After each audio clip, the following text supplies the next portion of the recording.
We can start.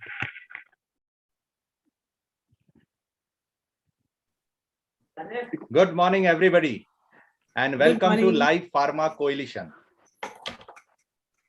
So we are right now in LPC-93, which is purely for the fairer sex, the women leadership. Yes, indeed, we are really fortunate of having such wonderful and charismatic leaders in the pharmaceutical industry who are doing their part to take the industry forward. We have just celebrated the National Girl Child Day on the 24th of January. So in fact, this is a week for the girl child, for the upliftment, for the education, and to make them achievers. Yes, the speakers today have smashed the glass ceiling. Yes, the ceiling which stops them from progressing in their journey, doing better in their endeavor. And indeed, we are really privileged to have two speakers who have smashed the glass ceiling. So in fact, it has always been that women have always led from the front wherever it really mattered.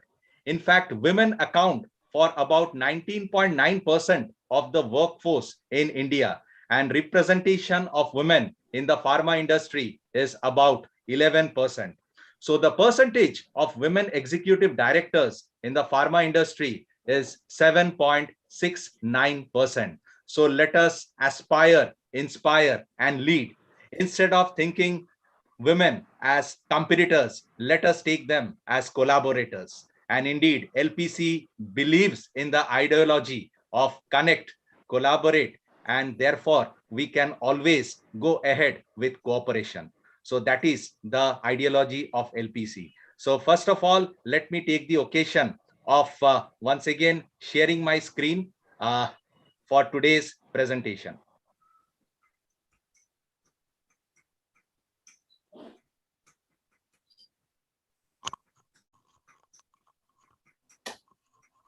So first of all, it's time for me to thank our session support partner, Stream Communication, who are responsible for live webcast, video conferencing, event management, and development.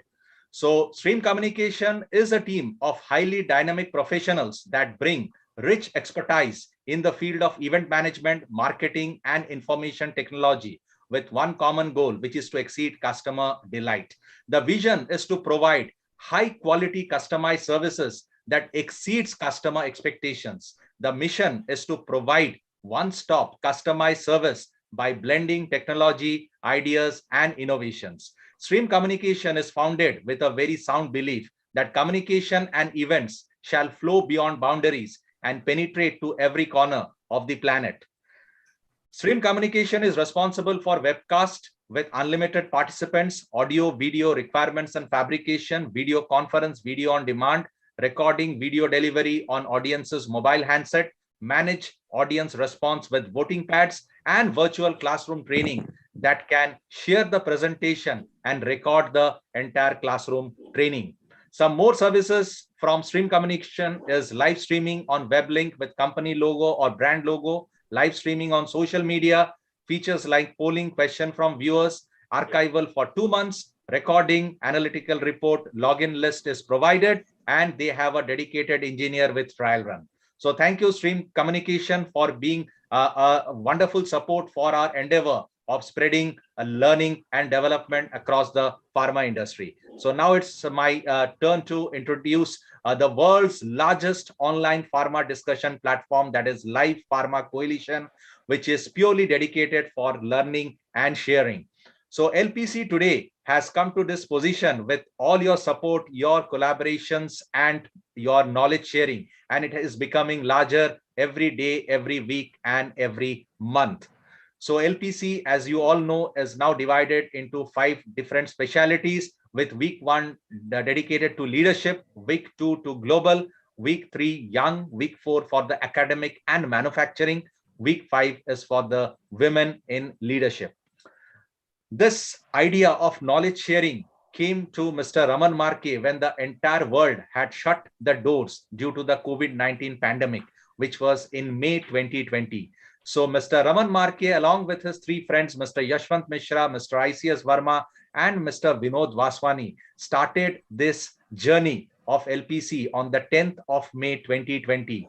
And as we say, that the journey started and people started joining. And today it has a strong executive team of 28 members who are from the length and breadth of the industry and who bring a lot of variety and lot of knowledge to this wonderful platform that is LPC.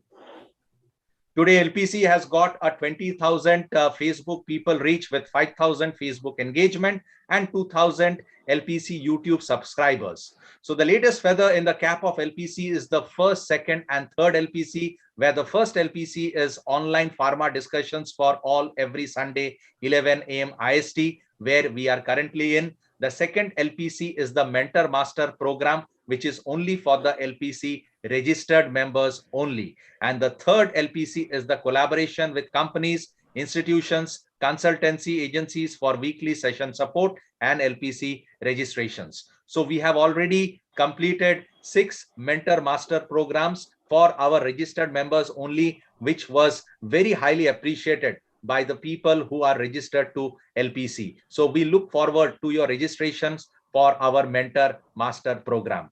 So coming to LPC 93, which is the women leadership, today on board, we have got 2 charismatic and wonderfully articulated speakers in the form of Madhumita Manna ma'am, who is VP Consumer Health, Esperer Onco Nutrition. And the topic today that she's going to throw light upon is marketing for growth in domestic for startup versus established pharma.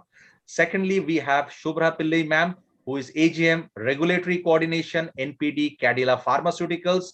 And today she is going to speak on regulatory affairs, an integral part of any startup or established pharma.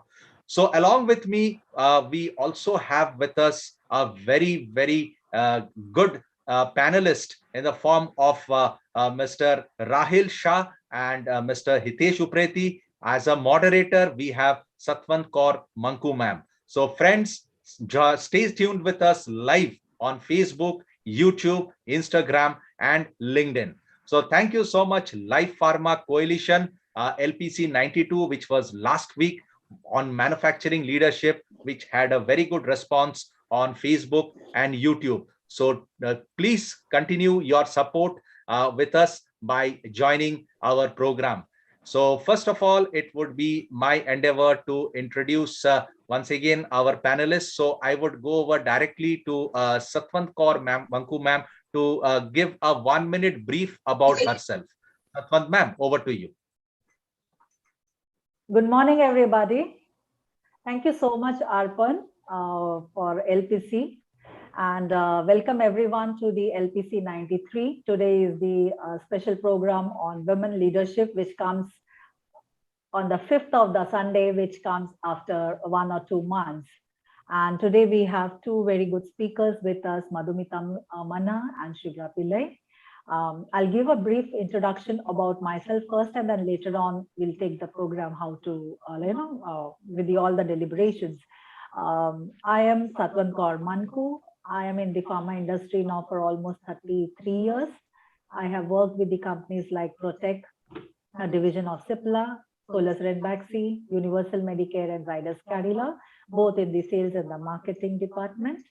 And then later on, I have started my own agency by the name Vivid Management Services. We work in both domestic and the international markets. Thank you so much. Thank you. Thank you so much, Satwant ma'am. That was a wonderful introduction. Next, I will go to Mr. Rahil for a brief introduction of himself. Rahil sir, over to you. Thank you, Arpan, and thank you, LPC, for giving me an opportunity to be again one of the panelists. Good morning to all of you.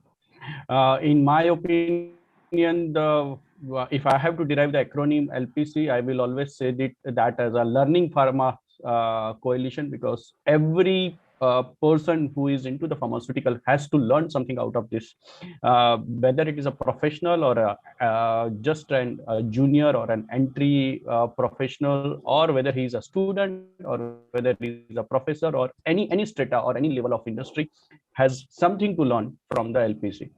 So thanks LPC and all the mentors of LPC for that. I'm Rahil Shah. I'm into the industry for last almost 20 years. Started with many professionals as into the sales and marketing. Started my career with Dr. Reddy's laboratory. Slowly moved into the marketing, and I worked with Torrent Pharmaceuticals into the domestic marketing. For last 15 years, I am into the international business, wherein I worked with companies like Alchem Laboratories and Hydro, where I spend most of my time. For last 1 year, I'm working with a company called Pinnacle Life Science, which is an 100% subsidiary of Aarti Drugs. I am here in Aarti Drugs. I look after entire emerging market portfolio. Thank you. Thank you, Arpan.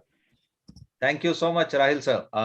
Next, I will go over to Hitesh sir to give a 1-minute brief about himself. Thank you very much, Arpan.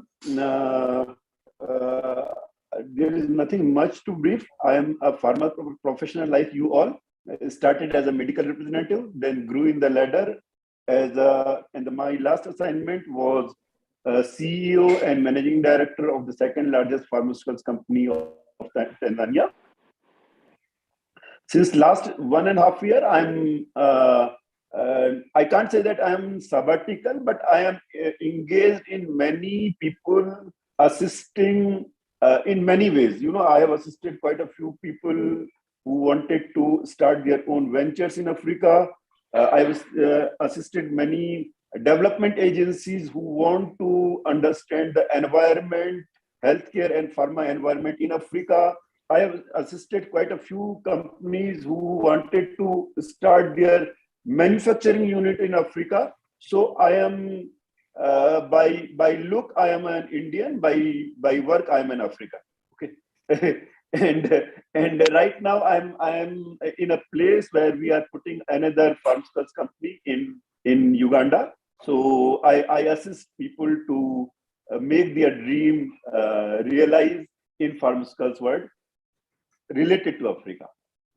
Thank you very much. Fantastic, sir. Basically, you build men to build their business. So that is exactly what you are doing. And it is always said that work hard in silence and let your success speak. And that's exactly what's happening, sir. Thank you so much for this wonderful introduction. Now let me go over to Madhumita ma'am to give us a brief, just 1-minute brief about what she is going to throw light on today. Ma'am, over to you. Thank you so much. Thank you, LPC, again for giving me this platform to talk. It's always a pleasure to be sharing with like-minded people and people of your astute.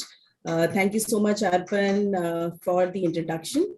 In terms of today's topic, which is about growth marketing of startup versus established products, I'm going to throw light on the fact that what has been my journey and learning with a startup that I'm working with, having worked with companies which were so established for almost 20 years of my career.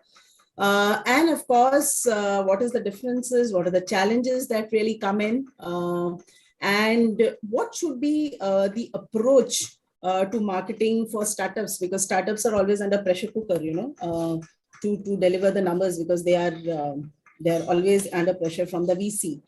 So that's one thing. And I would also like to highlight that there are a lot of products which people can innovatively think in terms of starting up, because, you know, both the global market and the India market is ripe for it. So that's a little snapshot that I want to bring in. But of course, with an overall touch base with being consumer centric or patient centricity, which I think has to be something which really needs to be spoken in the pharma industry, because there has been a little myopia many times. In fact, I joined the pharma after almost 10 to 11 years in FMCG. I joined the pharma industry somewhere in 2006, which was Pfizer, and I thought product was the center of everything in the pharma industry, whereas in FMCG, you see it is the consumer centricity. And when startups are looking at these great ideas, and most startups have a great idea within them, the consumer first approach is extremely needed. So I'll just give an overview of that and then come to the other context. So that's from me. Thank you so much, ma'am. In fact, yes, pharma industry has traveled a long way from product centricity to customer centricity. And now it is mostly the customer delight, because customer is at the helm of everything. Yes, definitely. We are going to learn a lot about this journey of pharma industry from product to customer centricity from you. Next, I'll go over to Shubhra ma'am for a 1-minute introduction of our topic. Shubhra ma'am, over to you.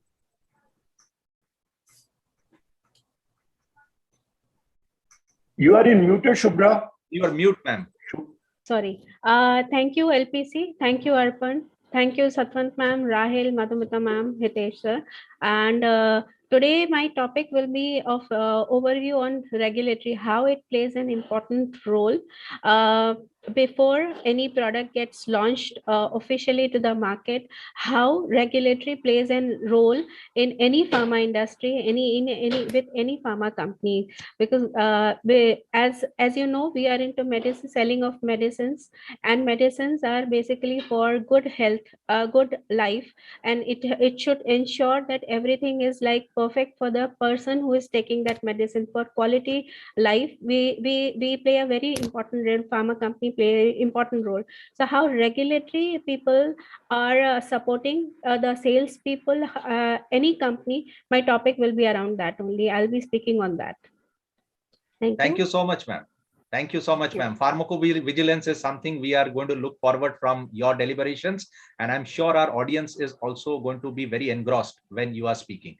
Thank you so much. So it is said that the illiterate of the 21st century are not those who cannot read or write, rather those who cannot learn, unlearn, and relearn. So let us start today's learning journey with our first speaker, Madhumita ma'am. But before that, Satwant ma'am is going to give a brief introduction of Madhumita ma'am. So over to you, Satwant ma'am. Thank you, Arpan. Thank you. Welcome everyone once again to the LPC 93, which is on women leadership. And today we have two leaders from the pharma industry, one catering this time into the domestic market, another one is into the international market. I will go introducing the first speaker, Madhumita Mana. Madhumita Mana is the Vice President, Consumer Health with the Espera Onco Nutrition. And she is going to speak on the topic of marketing for growth in domestic for the startup versus the established pharma.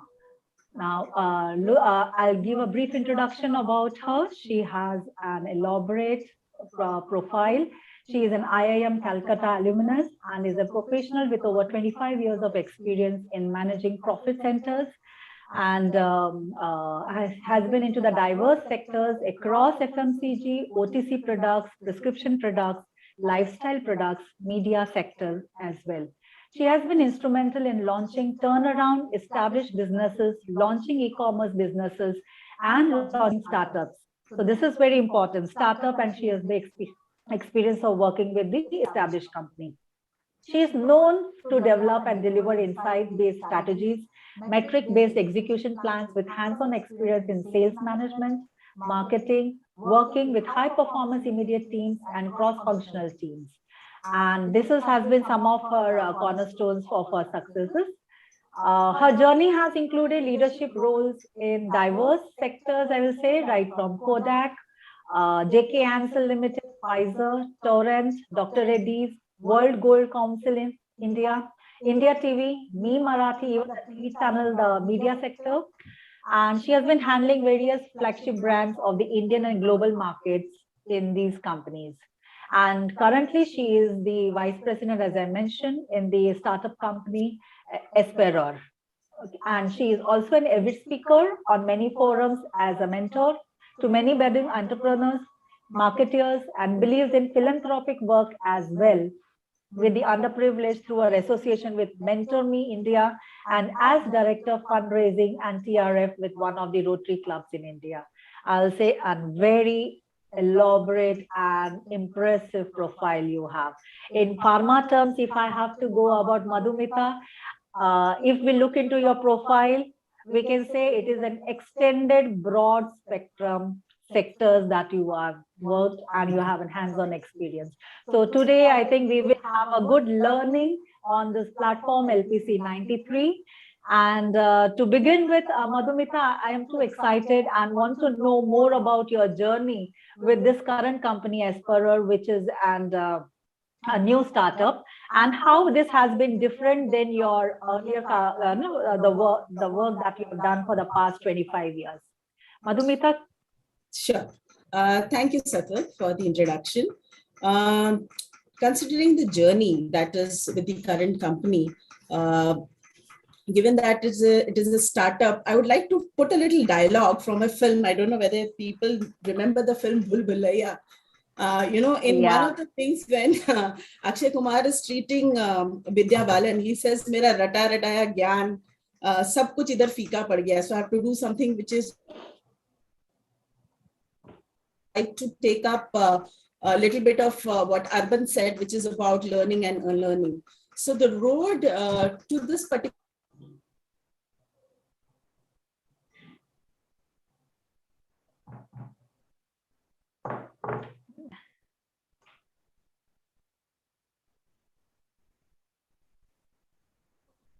Ma'am is probably facing some network challenges. We'll just wait.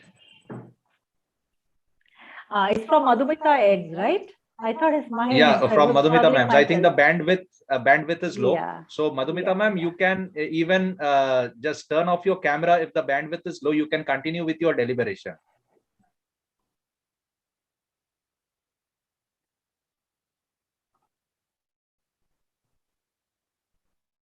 Yeah, we'll just wait for 2 minutes because it's a wonderful journey that she has undertaken. Yes. In fact, she started off with FMCG and made a dive into a pharmaceutical.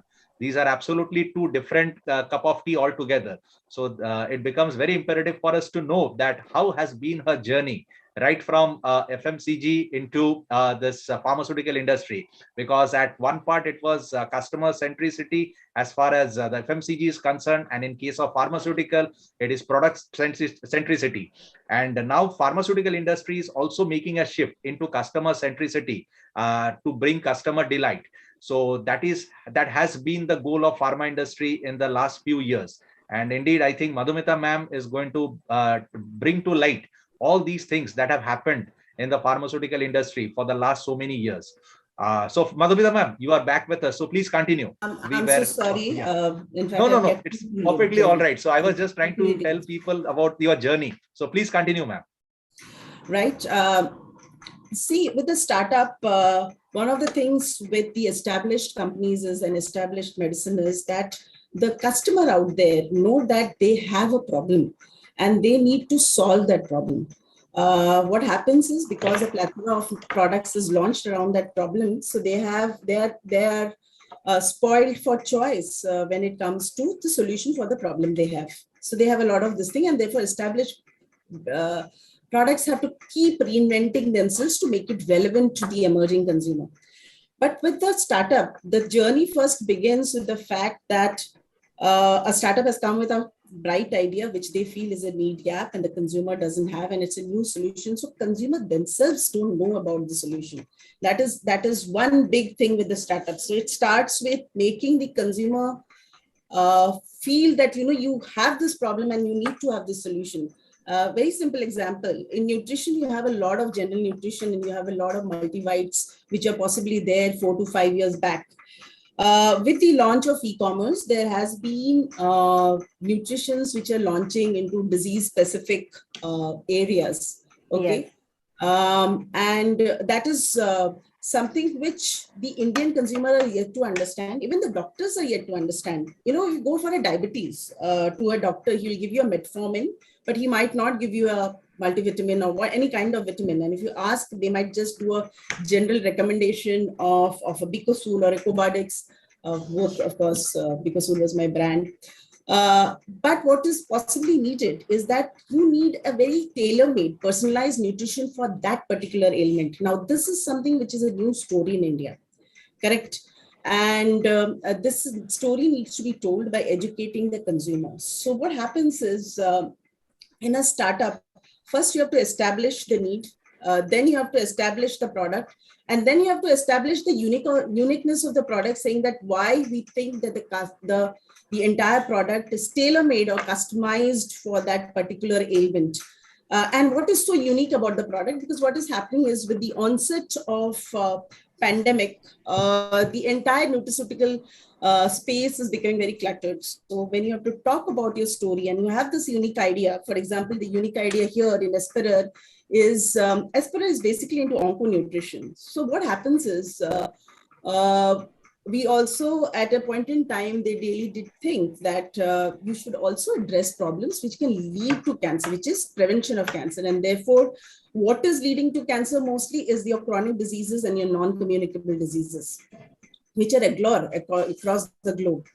Now that you need to have a tailor-made product for non-communicable diseases is a very new thought. And if you look deep dive into the data, and again, coming to the point that data paucity is always there in the pharma industry. The pharma industry is really coming to light with the fact that they need to do more consumer research, more stakeholder research, have more data. In startup, you really don't have too much of monies to spend there. So you have to do a lot of deep diving into already existing, say, secondary data, secondary insights, and all of that. If you see the rise of the nutraceutical industry is actually in the area where there is chronic ailments. So now, if you look at data of this Deloitte data or KPMG data, the entire disease-centric approach or the low-hanging fruit where people understand a bit of that you need to have customized nutrition is in the urban upwardly mobile segment, because they are extremely ambitious. They're stretched for life. And they want to make it there, and they do get these kind of ailments sometime or the other. Now the point is, you again deep dive into the kind of consumer segments you want to get into, because you can't be mass.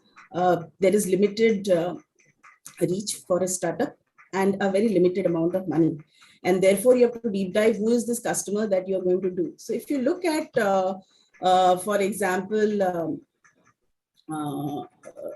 today's patient, for example, is there are big shifts which are happening. People are wanting to go from illness to wellness. They're wanting to go from prescription medicine to self-medication. There were earlier a sole source who spoke about your chronic ailments, which is your doctors. We have multiple sources with Dr. Google coming in. You have the pharmacy, which was your next door, possibly a quasi-doctor, but e-commerce today and coupled with Google, you have another person to actually give you some recommendation. And the world is shifting, and India is also shifting there from general medicine to customized medicine. Some of the data, if you see, if I remember my data right, Kantar says that 43% of the consumers say that internet is their first source. Almost 1 in 3 consumers indicate that before they even go to the doctor and discuss it, they have already seen the net. And there are about 1 in 4 consumers who also come back after the doctor is diagnosed and he's seen the net. Okay. And the online pharmacy growths are, as per the statistical data, is almost the same as pharmacy, with almost 49 to 50% of the people buying online, especially in these areas that we are talking about.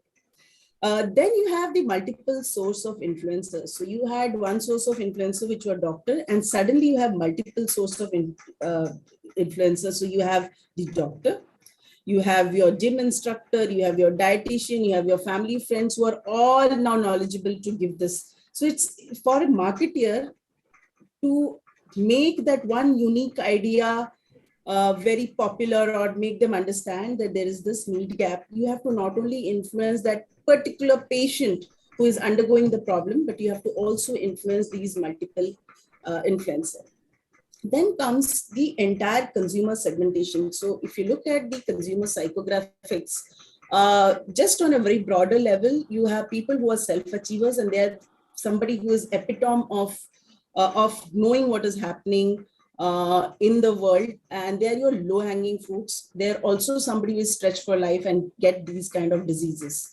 I'm just taking this particular example of nutraceuticals and trying to make you understand that for every product, whether it is nutraceutical or something else for the startup, you have this unique idea. Now, this unique idea needs to be percolated down to several kinds of stakeholders who are going to influence that particular patient. Secondly, or maybe before that, you segment the patient. So you have a various type of patients, say a self-achiever, a balance seeker, somebody who has a priority juggler, who takes direction, somebody who is willful endurers, and everybody has a different personality.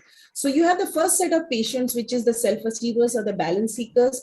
In the nutraceutical industry or the health industry, they are your low-hanging fruit because they are quite up to date with what is happening. They're quite up to date and very sensitive about what the body changes that they are going through. And they're possibly also the people that do a very proactive health checkup kind of a thing. The others are basically, people who will endure or take directions from the doctors. So you first understand that, I have to go to the self-achievers. If you go to a self-achiever or balance seeker, you also have to know what kind of platforms they go into. Now, they may not be the kind of person who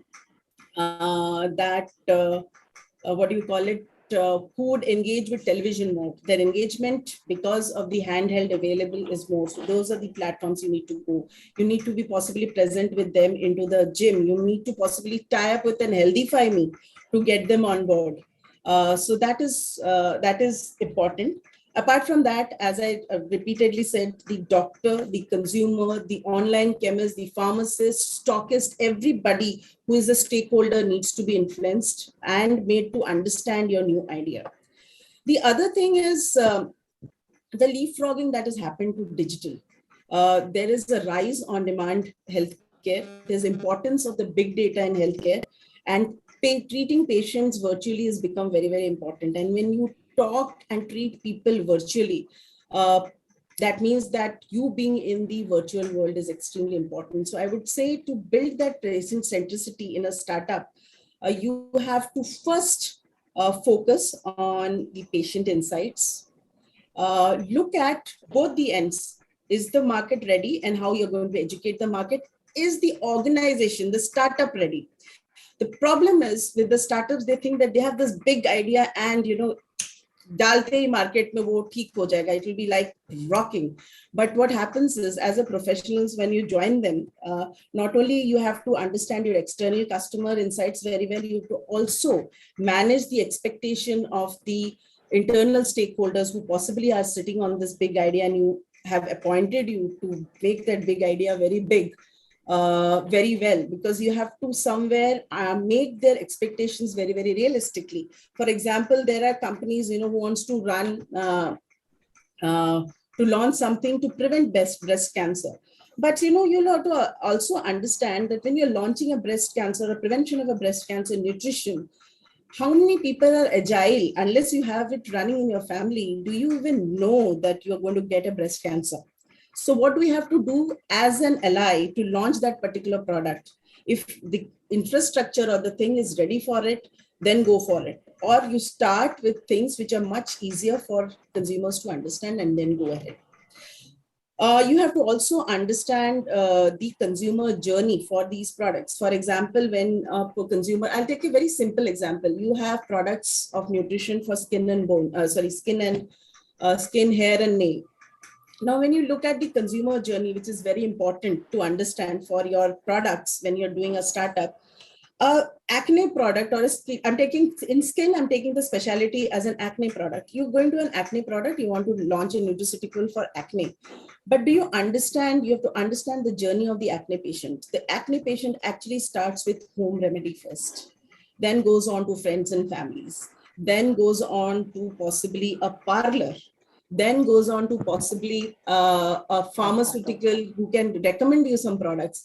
And at the end stage, possibly go to a GP and then go to the specialized dermatology. This entire journey for each of your product, that who are the points of influence, is also very important, apart from segmenting your consumer. That particular consumer segment, who is suffering from that particular ailment, what is the consumer journey he is going through? Then you have to understand that in the consumer journey, these are the stakeholders who are there and who needs to be engaged. Secondly, the channel access. We are every startup now wants to go into e-commerce, and they feel that this is something which is a low-hanging fruit, but it will actually depend on the kind of products you're launching. So, there has been a lot of deliberation, especially I've seen this in my journey that हमारा 80% sales e-commerce पे क्यों नहीं आ सकता है? But the point is, even today, when you have chronic diseases, you are searching the net, agreed. You still want to take an opinion of a doctor or a healthcare provider that you know to get into that nutrition just as a backup. He may not recommend it, he may not prescribe it, but he should say, yes, please go for it. So therefore, both your hook of online, which is your digital marketing and e-commerce, and your offline sales is extremely important, which means you still need to go to the doctor for such a patient and go. Blindly saying that, every other product is on e-commerce and we need to be on e-commerce really doesn't help. So you have to choose. What I'm only saying is once you have segmented the patient, you've understood the journey, your channel selection has to be extremely right. And then you divide your business according to the channels that the business is going to come from. And then make the investment on the consumer knowledge. And when we talk about consumer, you're not going to be screaming about the product. You have the responsibility of educating the consumer about what is the need for the product is, educating the consumer about the uniqueness of the product. For example, every product is speaking about a lot of herbs that they have, but everybody has a herb. The consumer does not understand really that, whether you have 6 herbs or 7 herbs or 8 herbs, because the herbs are more or less same for that kind of an ailment, and there's a plus minus of it. So possibly, what is the science behind it? For example, in our current company, we have a patented science called as DINI. And what we want to talk about is the DI&I axis of the consumer, which is the story which is due to the world. It is basically dietary infection and nutritional immunity axis. I'm not going to deep dive into it, but that is the science that the products and the formulation has been built on. And people do understand the uniqueness of the science, and they may not understand the uniqueness of the herbs. Whereas most nutraceuticals may be very passionate about the herbs that they have put into the entire thing. To also increase access, you need to look at newer channels. We normally say, ये e-commerce में 10 platform है, Amazon, Flipkart, 1mg, Netmades में डाल दो, then you put it into the pharmacy and the chain outlets. But tying up possibly with the fitness centers like a CureFit or a Healthify Me could be a channel that you might need to reckon with. Thirdly, of course, is the sea change that we see from traditional marketing, which is to do with your print, television, the mass marketing, radio, to the digital marketing. Now, digital marketing is quite a lot about education and the kind of engagement that is there. And there has to be a lot of transparency around it, because people are not fools. They can deep dive. I just can't say that I have this science and leave it at that. They will actually deep dive on the science and go to various sites. And therefore, authenticity is something which is very, very important. In the startup world where you are popularizing your idea, the PR also plays a very important role in terms of making the people aware about that this is the problem and this is what it is. The solution that is coming up. So the entire holistic approach of 4 Ps do apply to the, when it comes to a startup. But the only thing is when you join a startup, you really have to be a lot of very bold, because both internally and externally, you might be pushed back. Nahi, aisa nahi hai, because internally people are passionate about their ideas and externally people are not understanding the idea.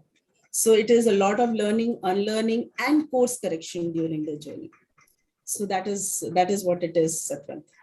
That's nice. Very nice. Very elaborate answer you have given it, right from the regular meeting the doctors and the various platforms that are available to the audience, to the customer today. And in fact, what you rightly mentioned is they do educate themselves, on the Google or on Madam the Manku, I believe your 2 devices are on.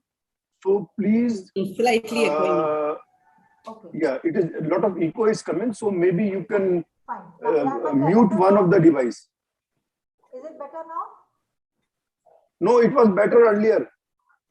Is it better now? It was better earlier. Okay. Just a moment. Then I have to go on from the webcam, so I'll come here. Satvant, the audibility is a little less compared to what it was earlier. Yes, Satwan ma'am, audio was a challenge. Yeah, is it better now? Will you try once? Yes. Fantastic. Absolutely. Fantastic. Okay. Please continue. Great. Okay. Now it's perfect. Thank you, Hitesh. Thank you. Okay, now sorry, give me a moment. Yeah, what Madhumita answered about the various, the avenues available to the audience today, the patients today, before they approach the doctor or they go about treating their ailments. They are vast, and across the table, whenever whoever wants to launch a company or a product and they want to access the various touch points where the patients are getting the information, that needs to be kept in mind before whenever they want to introduce any products or they want to go about launching their the company. Now, I think this is quite a good journey that you had from the traditional, where in the pharma we have a direct distributor, doctors and pharmacist approach, to now the e-commerce coming in. Now, one more thing I would like to know is, today there are many, today the ailments are becoming as, the treatment is becoming as an ailment specific, as you mentioned about the acne, you gave an example about the diabetes, even the oncologist today is there. Now, what are the, according to you, one must keep in mind when they want to enter the market, especially the startup ones? As you say, the passion is very strong with the person who are launching the products, and they expect the professional who joins in to take it to a bigger leaps and bounds with their products. So what are the other things that just touching upon the e-commerce is important, and how the doctors will also take it up, because without the doctors coming into the picture and selling a nutraceutical will become a little, it's still a very gray area in the market. How the doctors respond to the e-commerce and their promotion. Before Madam Madhumita answer, I'm taking 1 minute. The program is becoming so interesting, and I'm surprised that as of now we have 108 live viewers. We have as many as 108 live viewers, and there are so many questions. I'm really surprised. So, Mr. Rajgopalan, Madam Latika, whatever questions you are giving, because they have given so many questions to Madam Madhumita. So, please have a bit of patience. We will take all the questions after both the speakers complete their main session. So, you keep on putting questions, but we will take all the questions. Have a bit of patience, because if we take question in between the deliberation goes out of way. In the meantime, I would like to acknowledge few of our viewers who have come from all across world. I'm very happy to see that Professor Kale is there from Tanzania, and Professor Kale is head of the pharmaceuticals department of the National University of Tanzania, and he is in board of so many development agencies for pharma industry in Tanzania. Then I can see Mr. Atul Gopale is there. Mr. Shailesh Kapadia is from Canada. Mr. Gurmeet Gill is from Nigeria. Then we have Mr. Niladri Das, Mr. Nasiruddin Chishti, Madam Latika Patil, Mr. Chanka. So we have people from all across the world who are with in our in our program as of now. So program is getting very, very interesting, very, very engaging to our viewers. My request to viewers, please be online, please put your questions. We will take your question, but let the main deliberation go first, because if we take question in between, the main message will go diluted. Thank you, viewers, for your support. Thank you, Hitesh. Thank you Madam. for the audiences who have joined in, and I'm sure it is a good learning and learning experience for everyone. with the speakers having a vast, diverse experience in the various sectors, not just the pharmaceutical, even the digital and the varied other FMCG market as well. Madhumita, coming back to you, I remember, like, we have introduced the concept of nutraceutical because you have been into the nutraceutical. So I know how challenging it is to, put forth the proposal of having a nutraceutical product. But I'm not coming to only the nutraceutical, but looking into your vast experience that you have is like, if someone wants to come with a range of products for a startup, because you have an experience of both the established company as well as now you are into the experience with the startup. So what one must keep in mind today, we have a plethora of platforms, touch points with the end users. What are the things one must keep in mind when they are entering, when they want to enter the market, especially the startups? Right.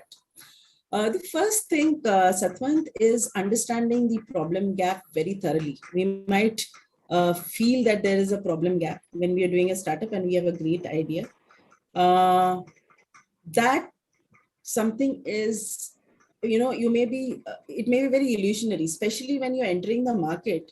There's a lot of deep diving, and that is where we are cutting a short on a lot of things, which needs, with possibly the entrants or especially the startups are saying they don't have the money to deep dive there. Yeah. But the point is, it is not about money. It is your mindset to deep dive on the problem, the gap that is there for the consumer, and the gap that you are trying to bridge is actually a real gap, or it is something which is in your mind. It is very important to know that. Secondly, also understanding that if this is the gap, what is the buying process, rather than saying this is the channel I want to enter, which also needs a lot of research. The third thing, and very important, is does the DNA of that organization really support the kind of very important gap or the consumer that you want to go into? Because there are a lot of these pharmaceutical companies which are core DNA is RX, who wants to get into OTC or consumer these days.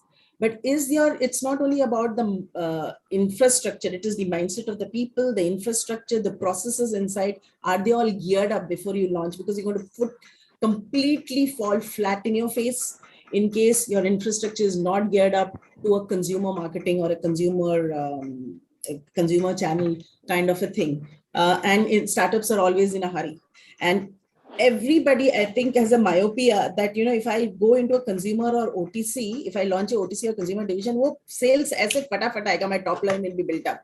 And because today the digital avenue is available, the profitability will not be a challenge because we don't need to invest so much. But if you have a new idea, you have to create a new consumer need. It requires an investment. It requires a lot of infrastructure.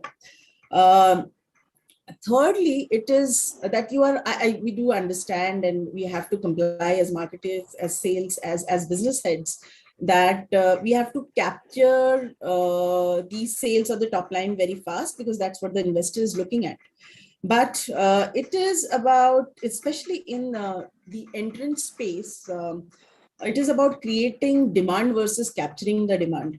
Now, what do you set as your benchmark in the first 90 days or the first 6 months of your product launch? Is it the top line, or is it the, what I would say is the consumer acquisition? I would say the consumer acquisition is very, very important, because in a space which is the consumer market, for example, you have 10 products and there will be some products which are in the lower end of the spectrum, some products in the mid end, and some in the top end. Now your entire this thing is saying that, top end karo, jaldi se top line aa jayega, profitability aa jayega. But even if your consumer is biting into the mid segment or the lower segment of your products, because especially when I launch products and there's a range of products to be launched, I always see that the pricing there is a portfolio balancer, and there's a profitability maker, and there's a top line maker. These are three very different things.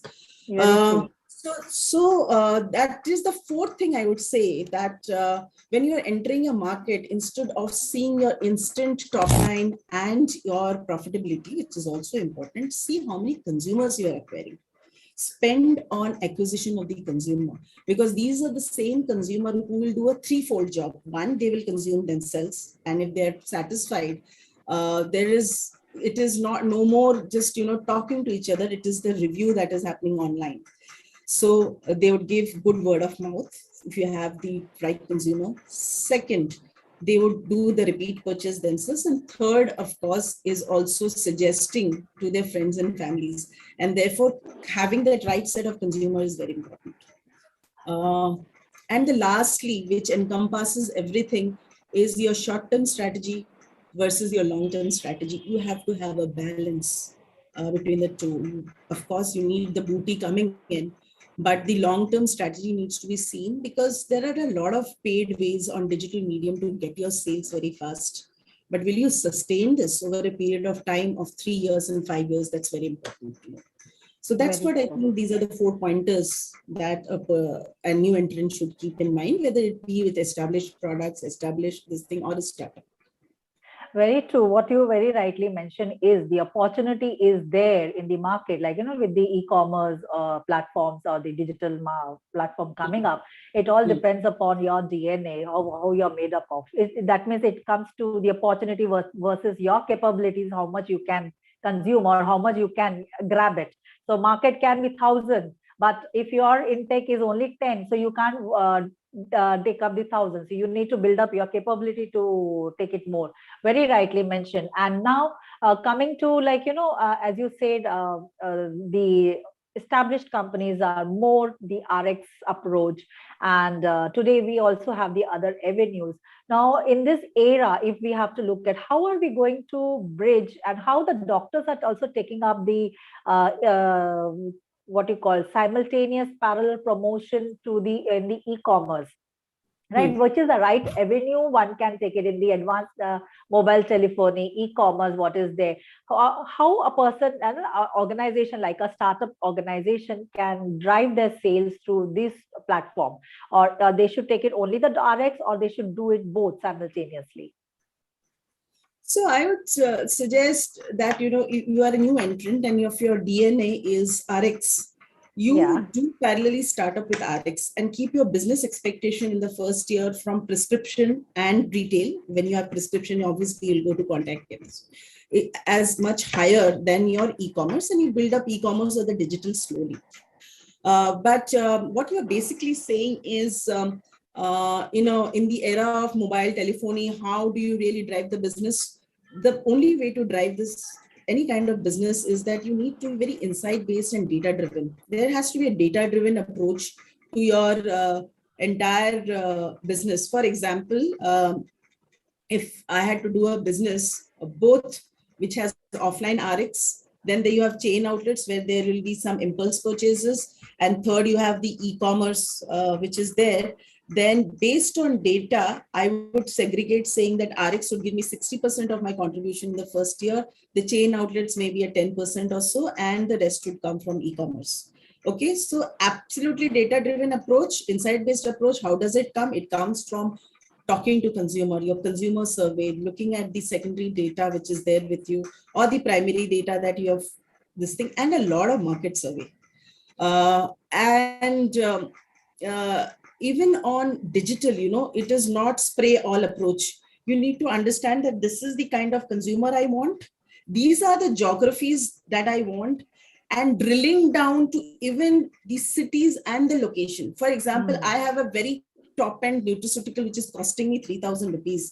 I would not go, I would only go to a South Bombay and a South Delhi and do a lot of promotion, because digital allows that, around that, or create all the doctors, top-end doctors around the South Delhi to promote that product.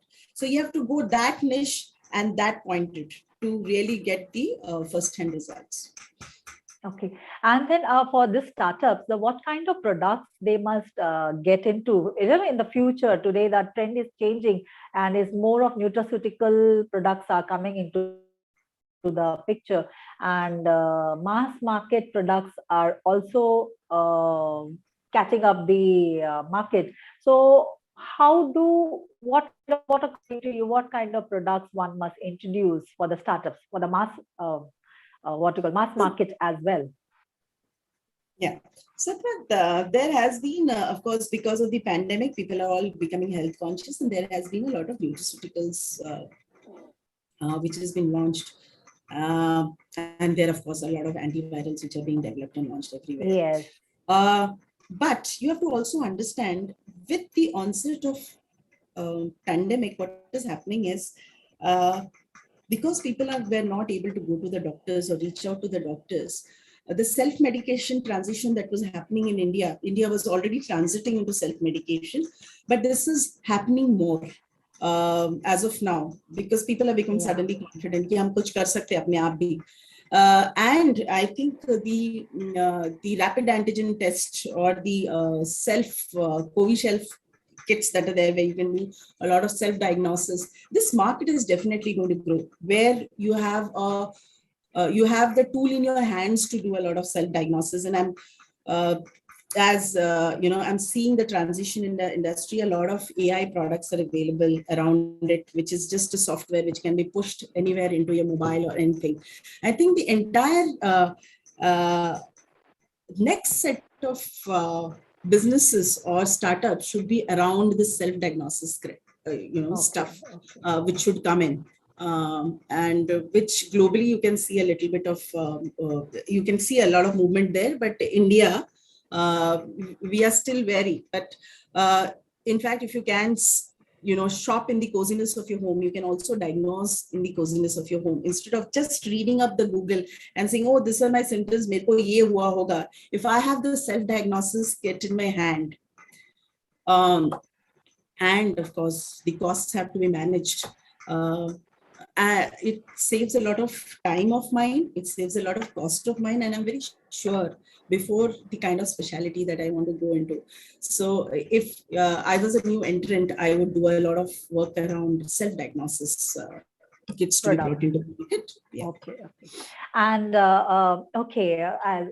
we are already now almost an hour into the program, and we have one more speaker to come in. Sure. So before I wind off the session with you and hand over to Arpan for the Shubhra to come in, one last question I would like to ask you is, you are you are the founding member of this new organization where you are, Esperer. And I'm sure you had your own experiences with it, like, learnings in both forming the organization and then branding and then going about with the marketing of the products, all those processes. Can you share your experience of this company? For a startup in general, I think the thing is, koshish karne walon ki haar nahi hoti. The point is, in a startup world, you have to be ready to deep dive, learn, unlearn a lot, which could be a little bit of this thing with your ego, because you have done so much. Aap to expert ho. But if you come from the point of expertise, you may not work. For example, I might have 20 plus years of experience, but I have youngsters who are much more better than me on an e-commerce and a digital. And I have to do a reverse mentoring with them. Reverse mentoring is extremely important. I might know that, a doctor needs this, but the doctor requirement for that particular product is completely different. So you have to unlearn, learn, and deep dive a lot. I think the ambit of self-learning really increases, and you should be ready to do. You are the peon and you are the CEO of your product. So you should be ready to dirty your hands. Very true. Well said. The one point what I really like about is your open-mindedness to learn from the young generation who are more into the digital and they know how to go about with the e-commerce.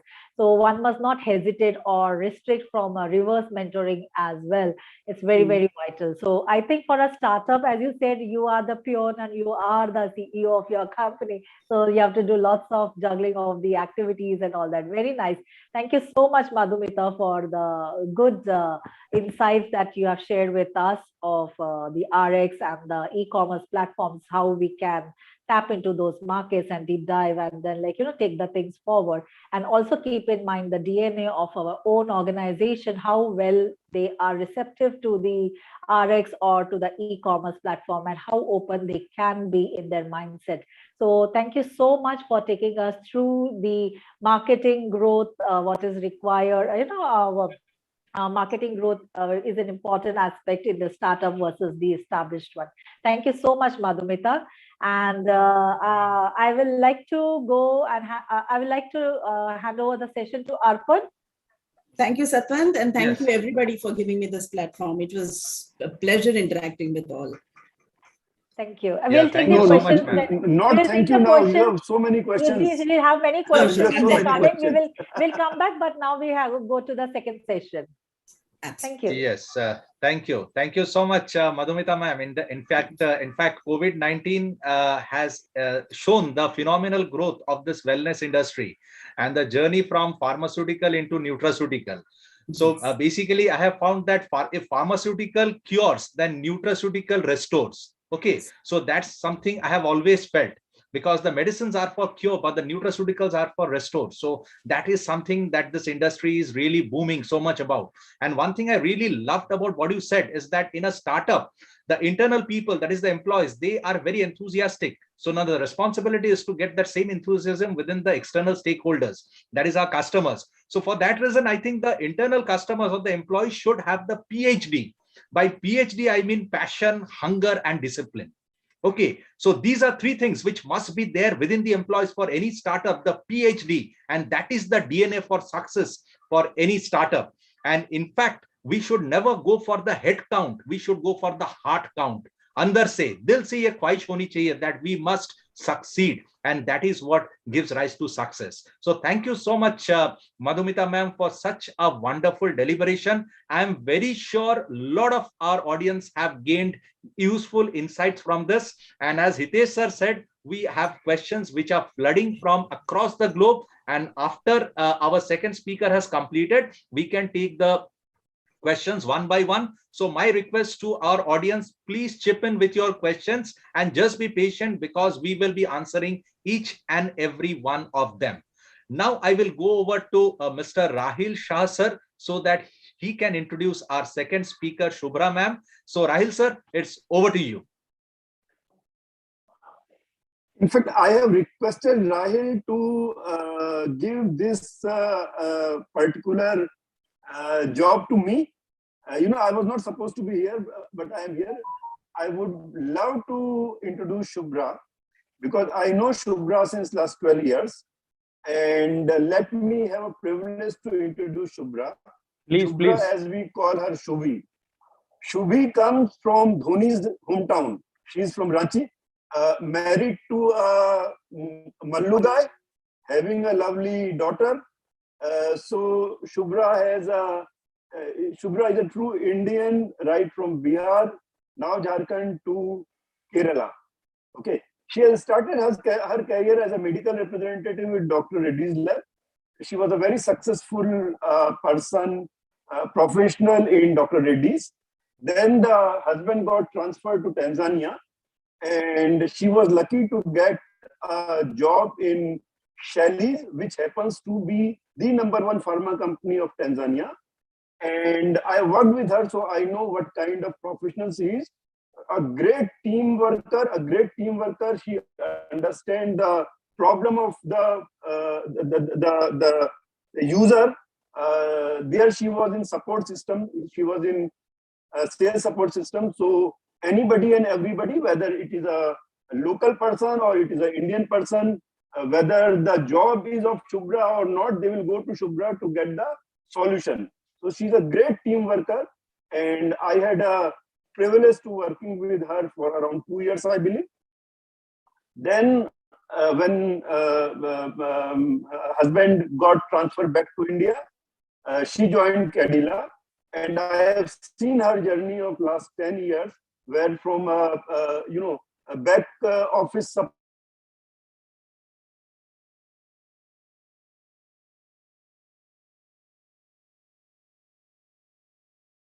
I think Hitesh sir is facing some network challenges because of the bandwidth.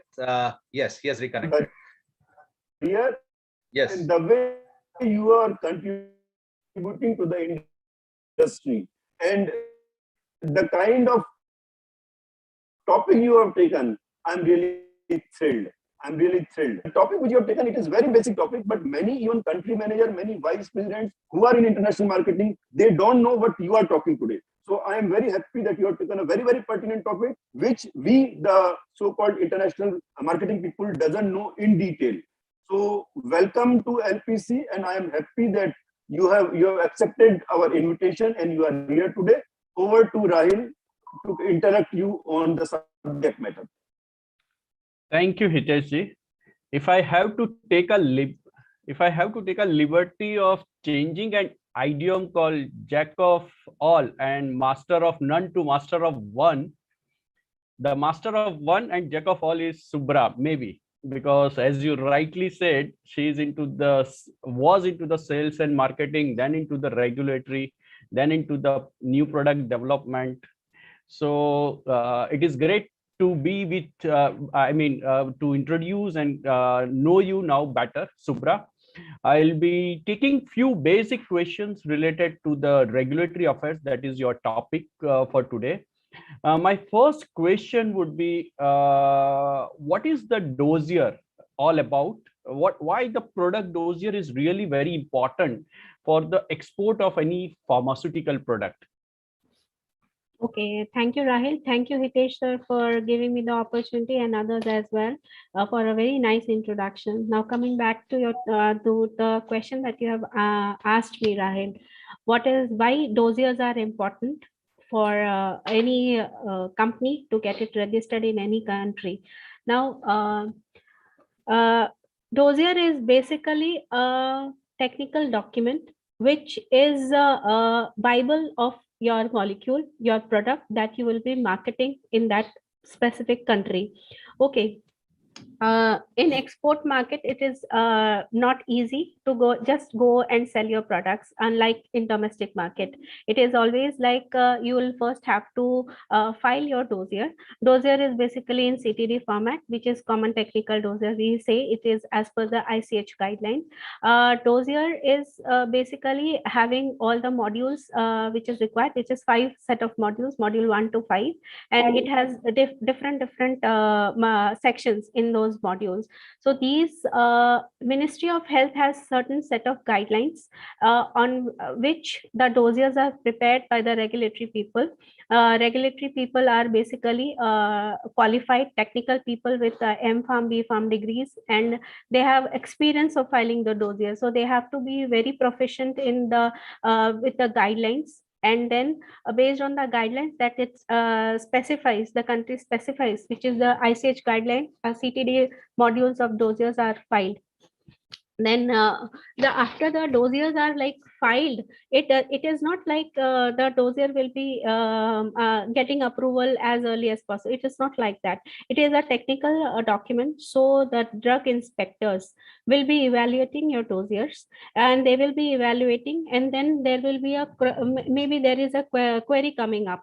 And then when the queries are coming up, then the regulatory people are basically responding to all those queries. Because when I say drug, you are in pharma industry, you are taking care of, you are here for the protection of human life. Before any drugs get sold in your market, the regulatory inspectors, the authorities have to be confident in the company and the company molecule, that what is coming inside their country is a high quality medicine and it is safe for usage. So before giving any approval to your to the drugs, they evaluate your dossiers, and based on the dossier evaluation, the query response and everything, they give you the approvals. And in fact, if you are entering for the first time in the country, it will be like it will also trigger the GMP inspection as well. If the country is as stringent, they will like to visit your facility as well, and they that is a separate topic, GMP inspection. But before the means your dossier gets evaluated and everything is sorted and approval is given, then basically you can market your products. Then officially you can go inside and market your products. Before that, it is not possible in export market to get your products selling. There are two types of dossiers. One is CTD type of dossiers. CTD type of dossiers are filed in PDF format. Many of the countries are encouraging to file online, and then it is PDF format, and then as I said, it has all the modules and everything. If the same dossier is filed in eCTD type, electronic mode, then it is called as eCTD, but the modules are same. So CTD and eCTD are basically same dossier only, and with 5 modules. But then one is electronically filed, and the CTD is basically hard copy. So many of the countries nowadays are like telling to file in eCTD. When you tell ACTD, you can ask what is ACTD dossier as well. Okay, so ACTD is basically Asian Common Technical Dossiers, which is invited in the which is basically a type of dossier which has 4 modules only, not 5 modules. It has 4 modules, and then those are welcomed in the Southeast Asian part of the world, which is basically Vietnam, Cambodia, Thailand, Singapore, Myanmar, Laos, Brunei. All those countries basically welcome ACTD kind of dossiers. Other part of ROW countries, CTD kind of dossiers are like accepted. If I have to summarize your answer, I can say it like this, that the dossier is the key to enter into the particular market. Yes. And the key has to be, not only it is like you just go and open that lock with that key, but the key has to be properly evaluated by the local FDA. It is also required that your dossier, wherever the product is being manufactured, the site also has to be inspected and approved by the local concerned authorities. So any product which comes into that particular market, the evaluators, the inspectors are sure enough that the product is of very good quality. It has been manufactured in a very good GMP approved plant or a local GMP approved plant. In fact, Rahel, I would just like to add here, since the topic is how regulatory plays an important role for any startup or established pharmaceutical company. Basically, as I told, regulatory is a pinnacle of all the departments. You know, they are the bridge between pharmaceutical company and the drug regulatory authorities. Okay, whether it can be local FDA or it can be Ministry of Health of various countries. So with local FDA also, it is not easy. First, once you decide you are going into finished formulation of our manufacturing and distribution of pharmaceutical products, then first your company has to have a manufacturing license for that. Okay, manufacturing license is applied through state FDA as per the Drug and Cosmetic Act of 1940. Then it is what kind of products you are going to manufacture, whether it is solid orals or liquids or injectables. It is all divided. Your manufacturing license will be based on the products that you are planning to or intend to manufacture in that company. So you have to give certain set of documents to get those manufacturing license from state FDA, actually, which is Food and Drug Authority. So what type of documents you really require? It will be your site master file, your blueprint of the manufacturing unit, your technical people who will be actually on board to manufacture those things, your equipment list, your people list who will be working for you at the top levels, you know, and the product list which you intend to manufacture. That product list can be basically not ABC that you want to manufacture, it can be XYZ also, which in future you want to manufacture. So manufacturing license can include everything. Okay, and then the list of equipments, machinery, everything has to be there in place. So once state FDA is convinced, that application is also put online only. State FDA is convinced, they issue a manufacturing license. For pharmaceutical, two type of licenses are issued. Like it is, one is Form 25 and the other one is Form 28. Form 25 is for basically tablets, capsules, oral liquids, and then ointments. Form 28 is basically for antibiotics. Basically, it can be injectable, dry powder for injections, capsules, and then if your company into manufacturing of vaccines and biological or you say hormonal products, then also Form 28 is given, but it is under Schedule C and C1, which is not for the other products. Basically, it is outside C1. So if you see the manufacturing license, on top of it, it is written whether the product is included in that Schedule C or C1, or it is excluding those things. So two type of forms are given, 25 and 28. So this manufacturing license is for 5 years, and then automatically you have to reapply for once it is nearing expiry, which is also like if you have a good rapport with the local FDA and you are established company, you will be getting it very soon, within a day, or it will be 12 working days. Means, and then you get your manufacturing license renewed. After the manufacturing license is renewed, you have manufacturing license in place. Then what all things you need in place to market your products? Like you have to take a manufacturing permission, product by product as well. Now, manufacturing permission is different from manufacturing license. License is for you, for your unit, okay, for your plant, okay, which you see will be always printed on the box, a box of medicines. Then what is your manufacturing license? A very small number will be there, but it is 4-digit number, numerical number is there, okay. And then the same thing with state FDA, you have to apply, but with manufacturing permission of one by one individual product, you have to give documents like batch manufacturing record, MFG, you have to show them the samples, you have to give them all the data which is related to those products, basically BMR, BPR, all these technical stuff you have to give to the state FDA, submit them, and they give you license. This license, a product permission, is actually based on the shelf life of the product. It will be, if it is for 24 months, it will be applicable till 24 months. You can manufacture those products till 24 months and then again reapply. Okay, then then individual product permissions also are applied for. Individual product is basically molecules that you will be manufacturing. So it will be basically on your brand names, what brand it will be, and then the molecule name will be coming, and the dosage form it will be, whether it is tablet, capsule, what strength actually you want. So this type of product permissions also you'll have to take from state FDA. So state FDA, this product permission is actually valid for lifetime. You don't need to renew these. Once the product permission is given, it is valid for lifetime. But then manufacturing license is valid for 5 years, manufacturing permission is valid till the shelf life, and then you will have to renew them. So these are the things. So apart from all these things, when you take product permission, you also have to apply for trademark.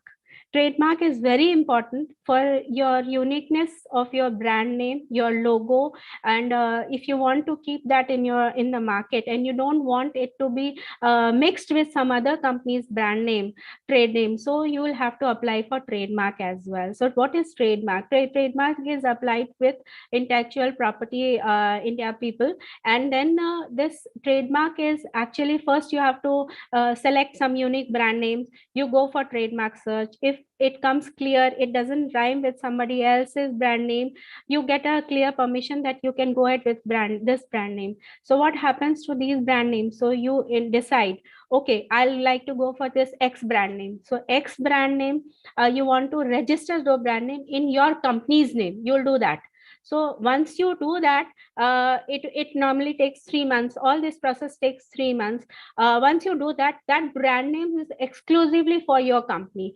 In future, if somebody else has that brand name, then it comes as infringement of trademark, and you can legally fight a battle. So it is advisable for any pharma company to restore their brand name, to protect their brand name, so register their brand name. So these trademarks are valid for actually 10 years, and once they are about to expire, and if you have used those trademarks, obviously you would like to retain. Some companies, even if they don't use those trademark, it is not being used, still they would like to keep the registered trade names, because it is always beneficial. Whenever new product is coming up, those trade names you can use them. So it costs only 10,000 rupees for 10 years to renew. So trademarks are basically important for any company to register. So product permission, trademarks, everything is there.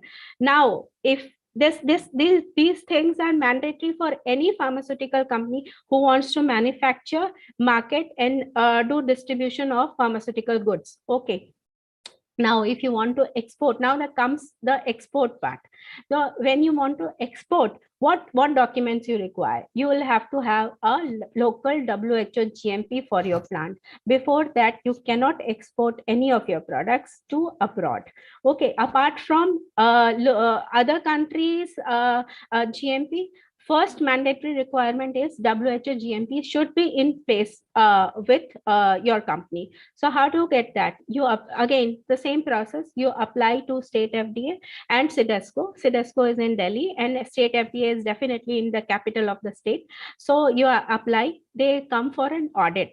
They actually come for audit. One person is from state FDA and 2 persons are from CDSCO. It is a scheduled audit, and then you give them many things which you want to get it audited, and you want that state FDA and that CDSCO approves it, so that you can export those markets. This list will be limited list. This product list will be limited, because once you get a WHO GMP for your export market, maybe in manufacturing license you have put 300 products, but for export all 300 will not go. Maybe only 50 would like to go. You have chosen 50, because when they come, WHO GMP comes, they will inspect everything about the product, not just the BMR, BPR. They will like to see all the 3 batches stability data. They will like to see what actual the carton artwork, everything is there, batch manufacturing records are there or not, MFG is in place or not, how the process of manufacturing of all the documents and how SOPs are playing special role. Everything they will be inspecting. Every department they will be undergoing through how you store the product, because in export the regulatory guidelines are stringent. You cannot do without them. If you bypass, maybe you will lead to a blacklisting of your drug in the export market, or basically your company will get blacklisted. So they will not like to compromise on the quality and the drugs efficacy and everything. So they come and inspect everything. So once you get WHO GMP, you are ready to go. You are ready to venture inside the export market. Now you decide on the countries where you want to put your dossiers.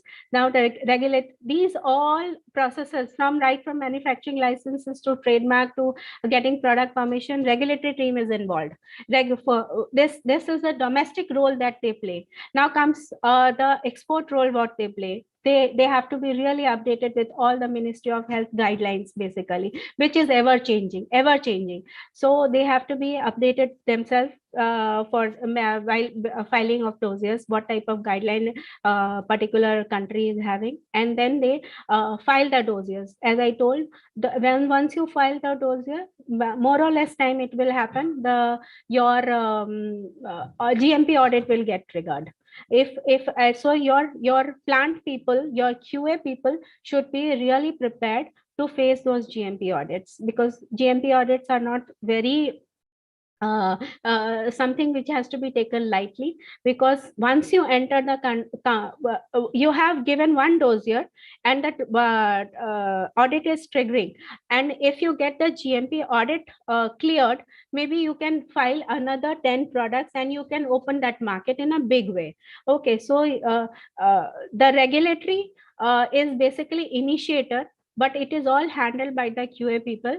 And then if the GMPs are also basically for 5 to 3 years, sometimes it is for 3 years or 5 years. And then if they come for re-audit, then by that time maybe you are already having 10 dossiers and 10 products already in market.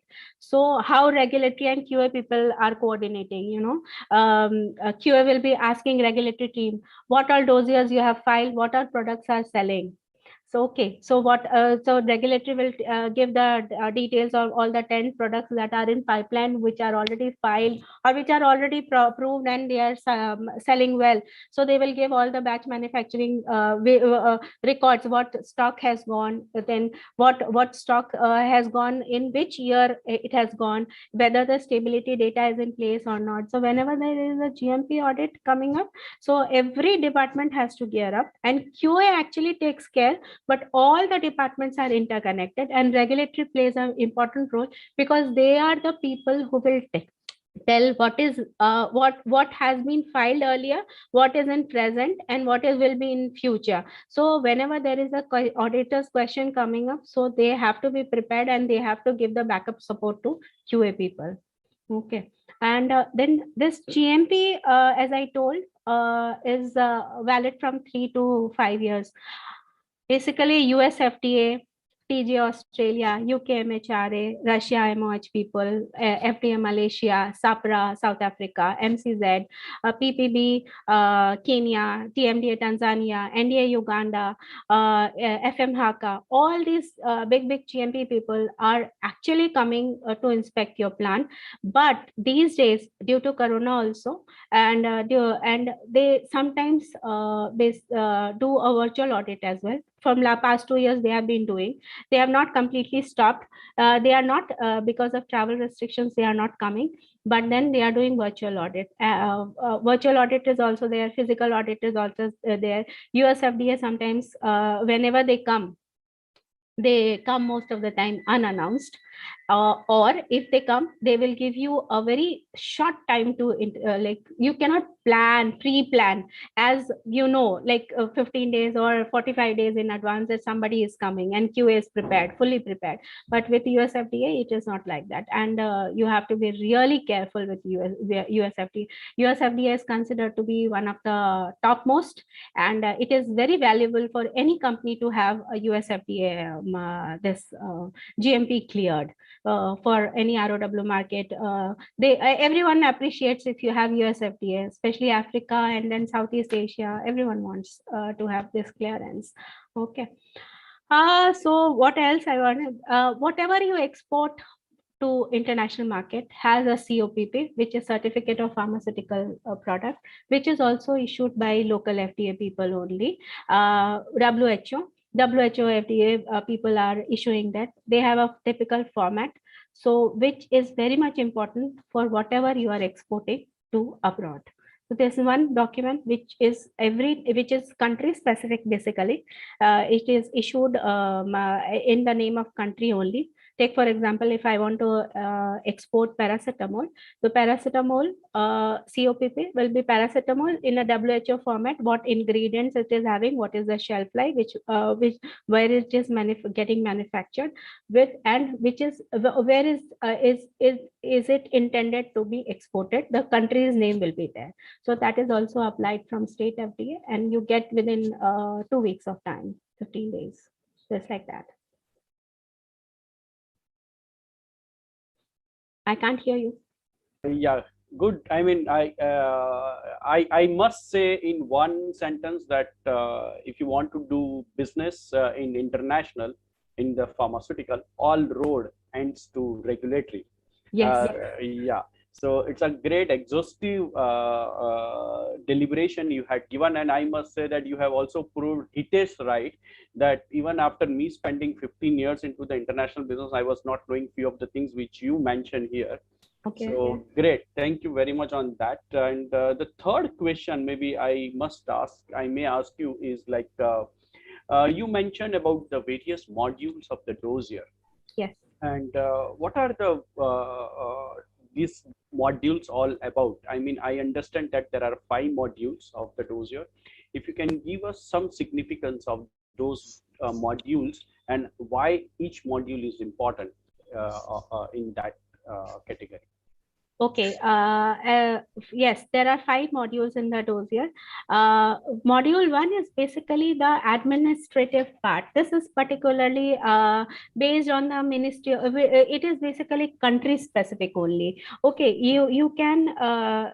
If the Ministry of Health has given a guidelines that administrative part has to be included, it is required.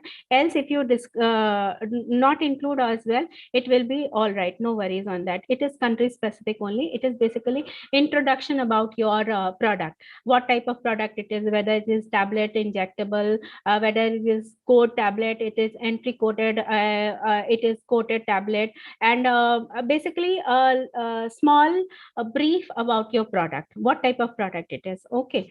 Then comes module 2. Module 2 basically is a quality module, which is a quality. It has summary of all the other 3 modules, 3, 4, and 5. Okay, so if I have to say, module 2 is basically summary of all the other 3 modules, which is the other 3 modules. I'd like to share a slide to you, okay, to give you more into it. Just a minute.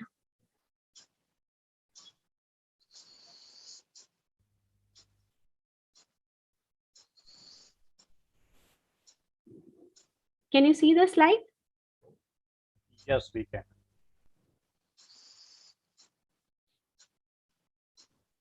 Make it full screen. Yeah. Shubhra, please yes. make it full screen. Is it okay now? Done. Done now? Okay, so as I told you, this is first part is module 1, which is the administrative part, and it talks only, it is regional specific. Module 2 is basically summary of all the other 3 modules, which is non-clinical, clinical overview and everything. Okay, then comes actual quality part.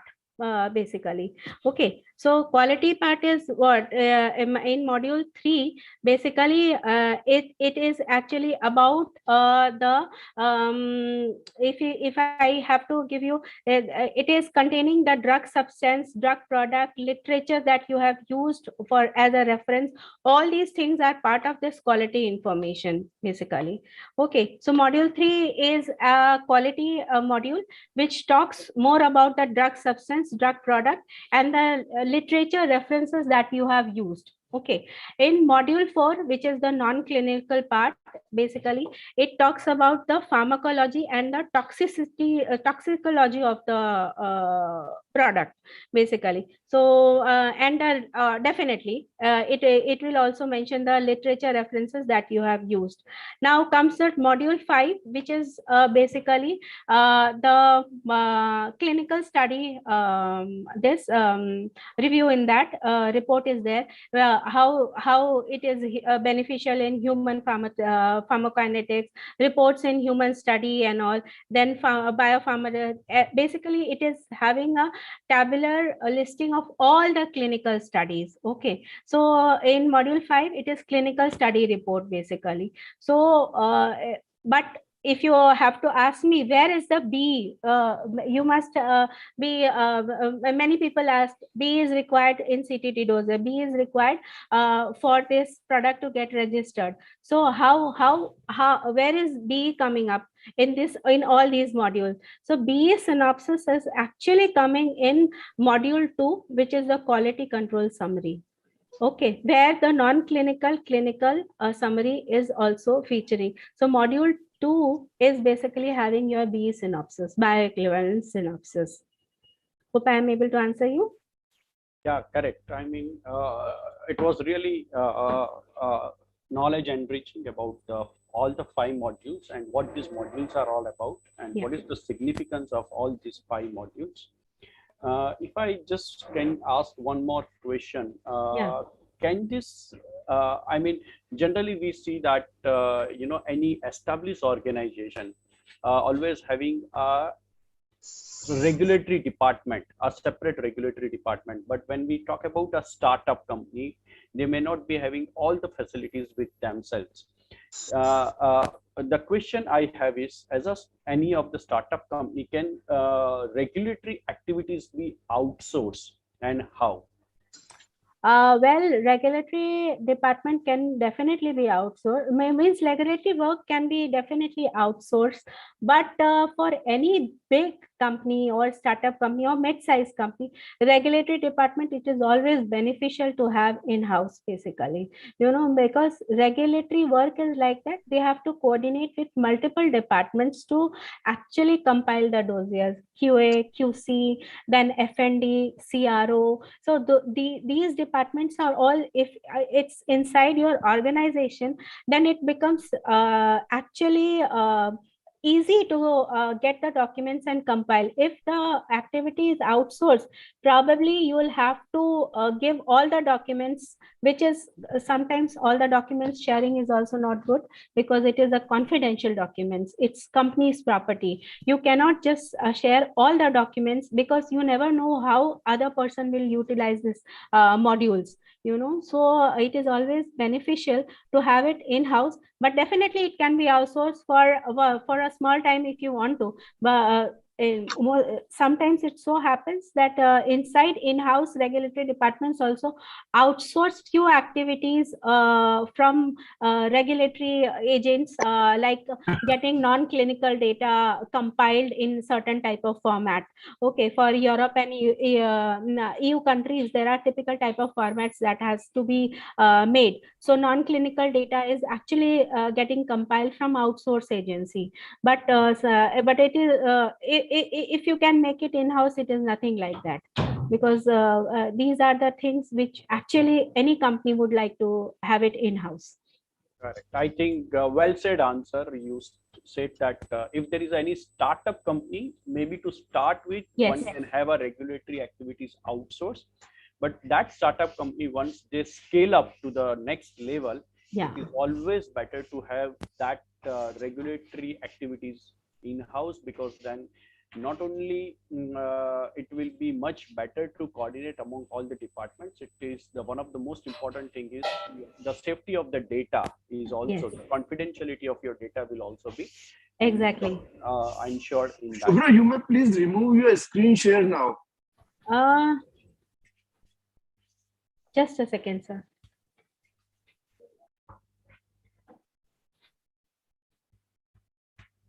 Can I say something? Yeah, please. Yeah, please. Yes. Thank you so much, Shubhra, for taking us through the regulatory affairs.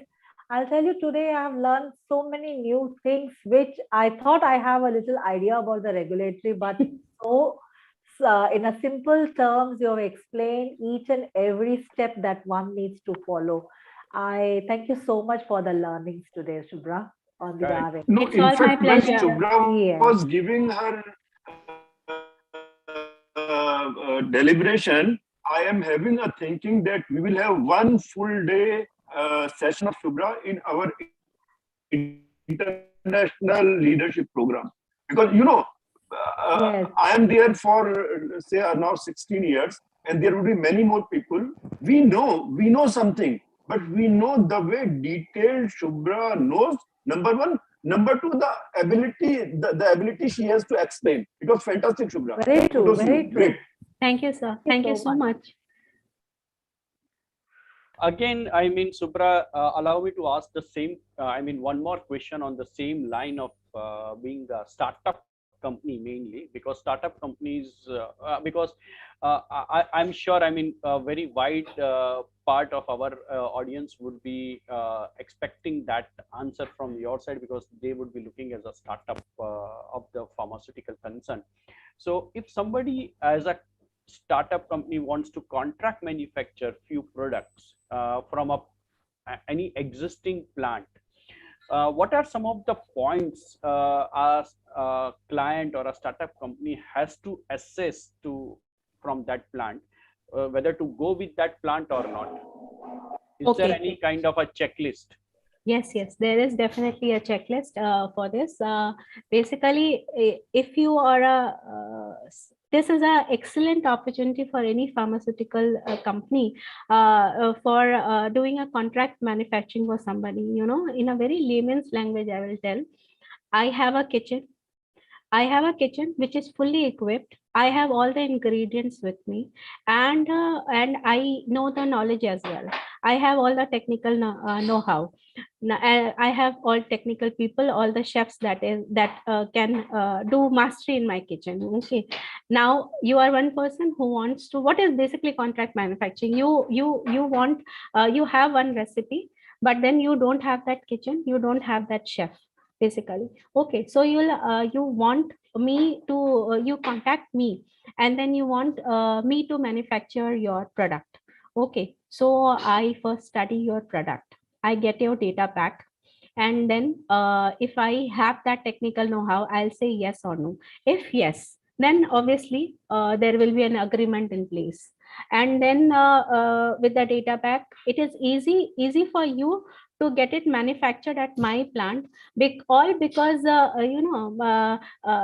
this typically happens in many European countries, and South African clients are like that, and not many Europe especially, because they have all the recipe, but they don't find a good GMP inspected plant which has all the technical knowledge and capabilities to manufacture their products, because in getting it manufactured from India and selling will be much easier and cheaper for them.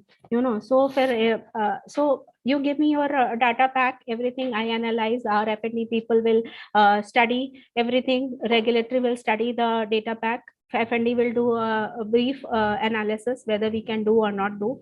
If we say yes, sales and marketing people will come in picture. They will get the agreement done. Then agreement done, then there will be timelines by when this product will get manufactured, maybe 90 days or 120 days. And then once everything is in place, all the headache of manufacturing, from procurement of packing materials or raw materials, everything is mine.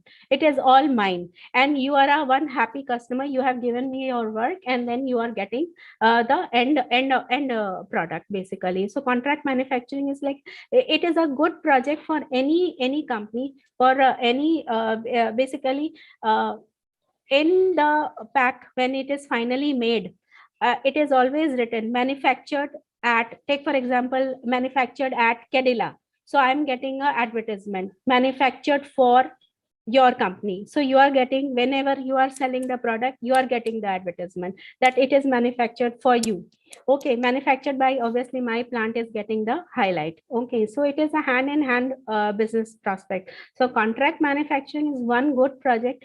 Apart from me doing direct sales in any domestic market or export market, contract manufacturing is a very good opportunity for any big company, and many of the Indian companies are doing, and they are earning well with this. This is a good business prospect.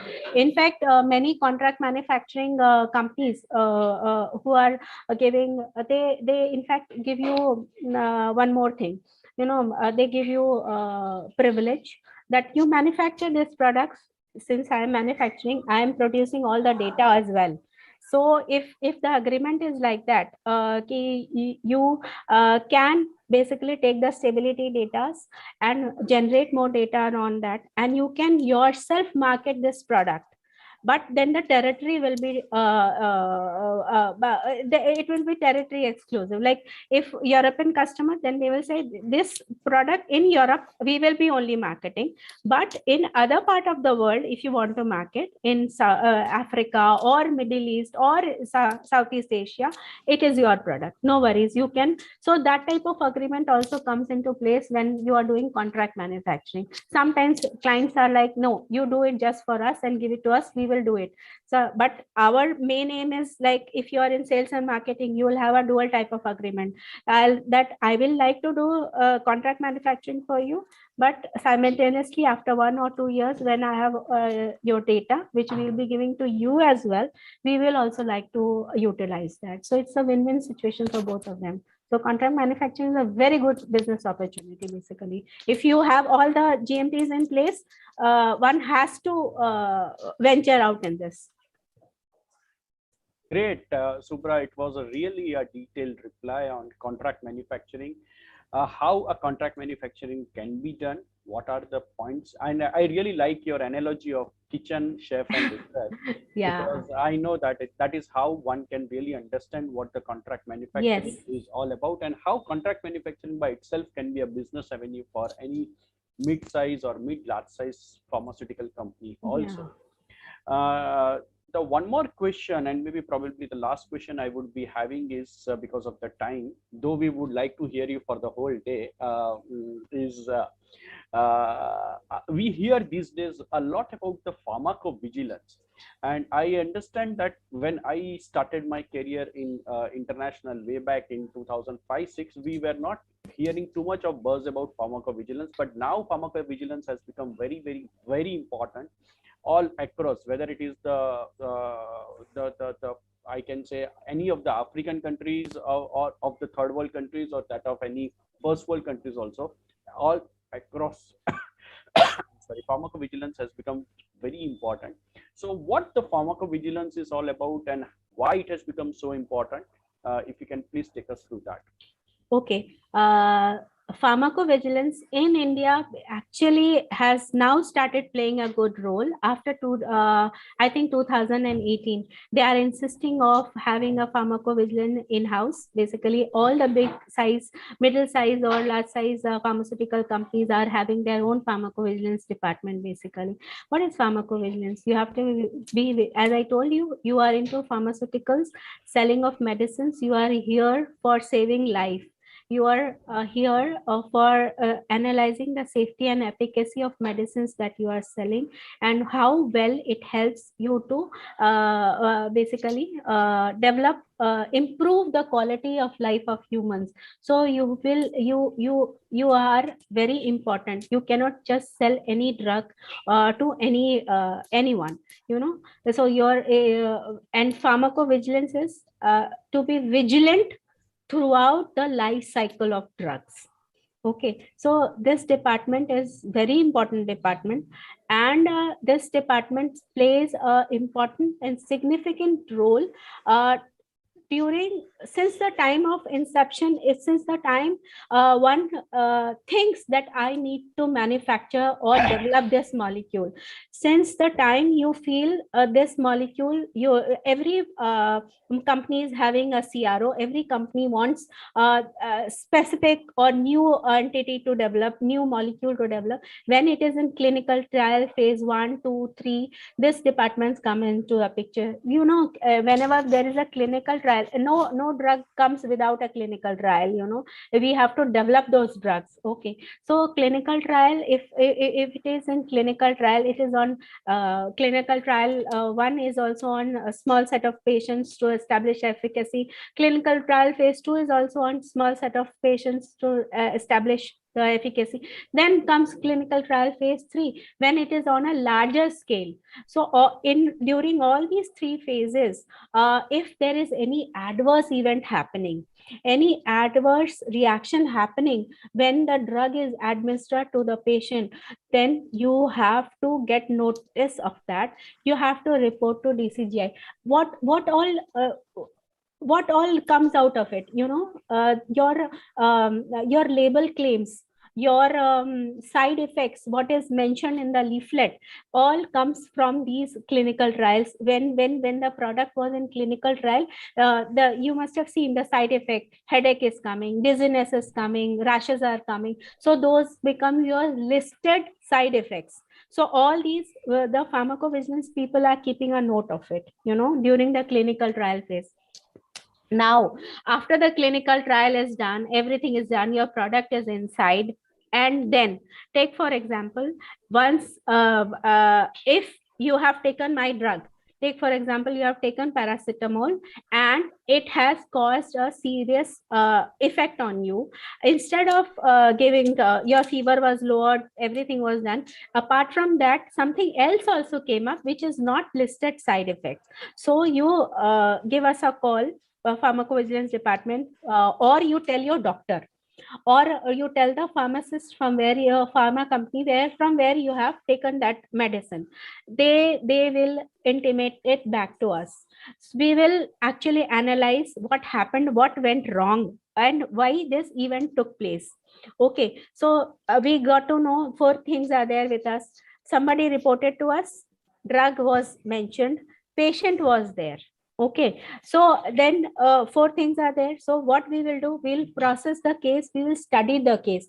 There is a medical reviewer in the department within the pharmacovigilance team. They will review your case history, what happened and what not happened, and then what led to this adverse event.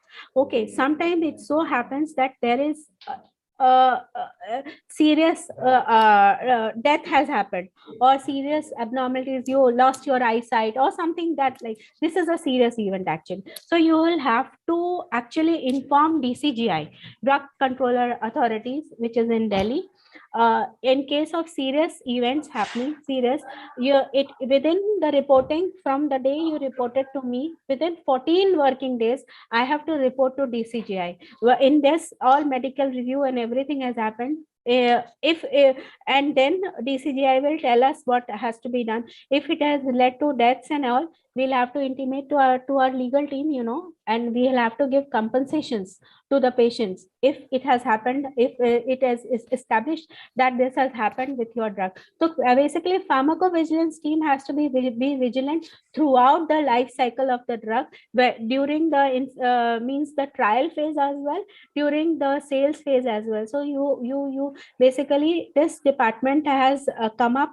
Many people are not aware about this department, and we are still educating them that everyone has to play an important role. Even if your MR gets a case reported by any patient, they should immediately tell us. They should not ignore. People in Europe and US are very vigilant. They, in all the packs, there is a toll-free number mentioned. There is on the website, it is mentioned what is the complaint dialing number, or the email IDs where you can place your request and you can file your complaints, basically, because this department is supposed to be very vigilant, and basically report each and every thing of adverse event that is coming up. This department is actually also doing a lot of literature search. No matter how your drug is established, everything is there. This molecule, 10 companies are selling, no problem. These are the listed side effects, but still some of the other things are coming up every day in every part of the world. So they are supposed to do all the literature search. In that also, during the literature search, if they get some new additional points coming up, they have to share it to DCGI, and then DCGI will be taking care with the Ministry of Health.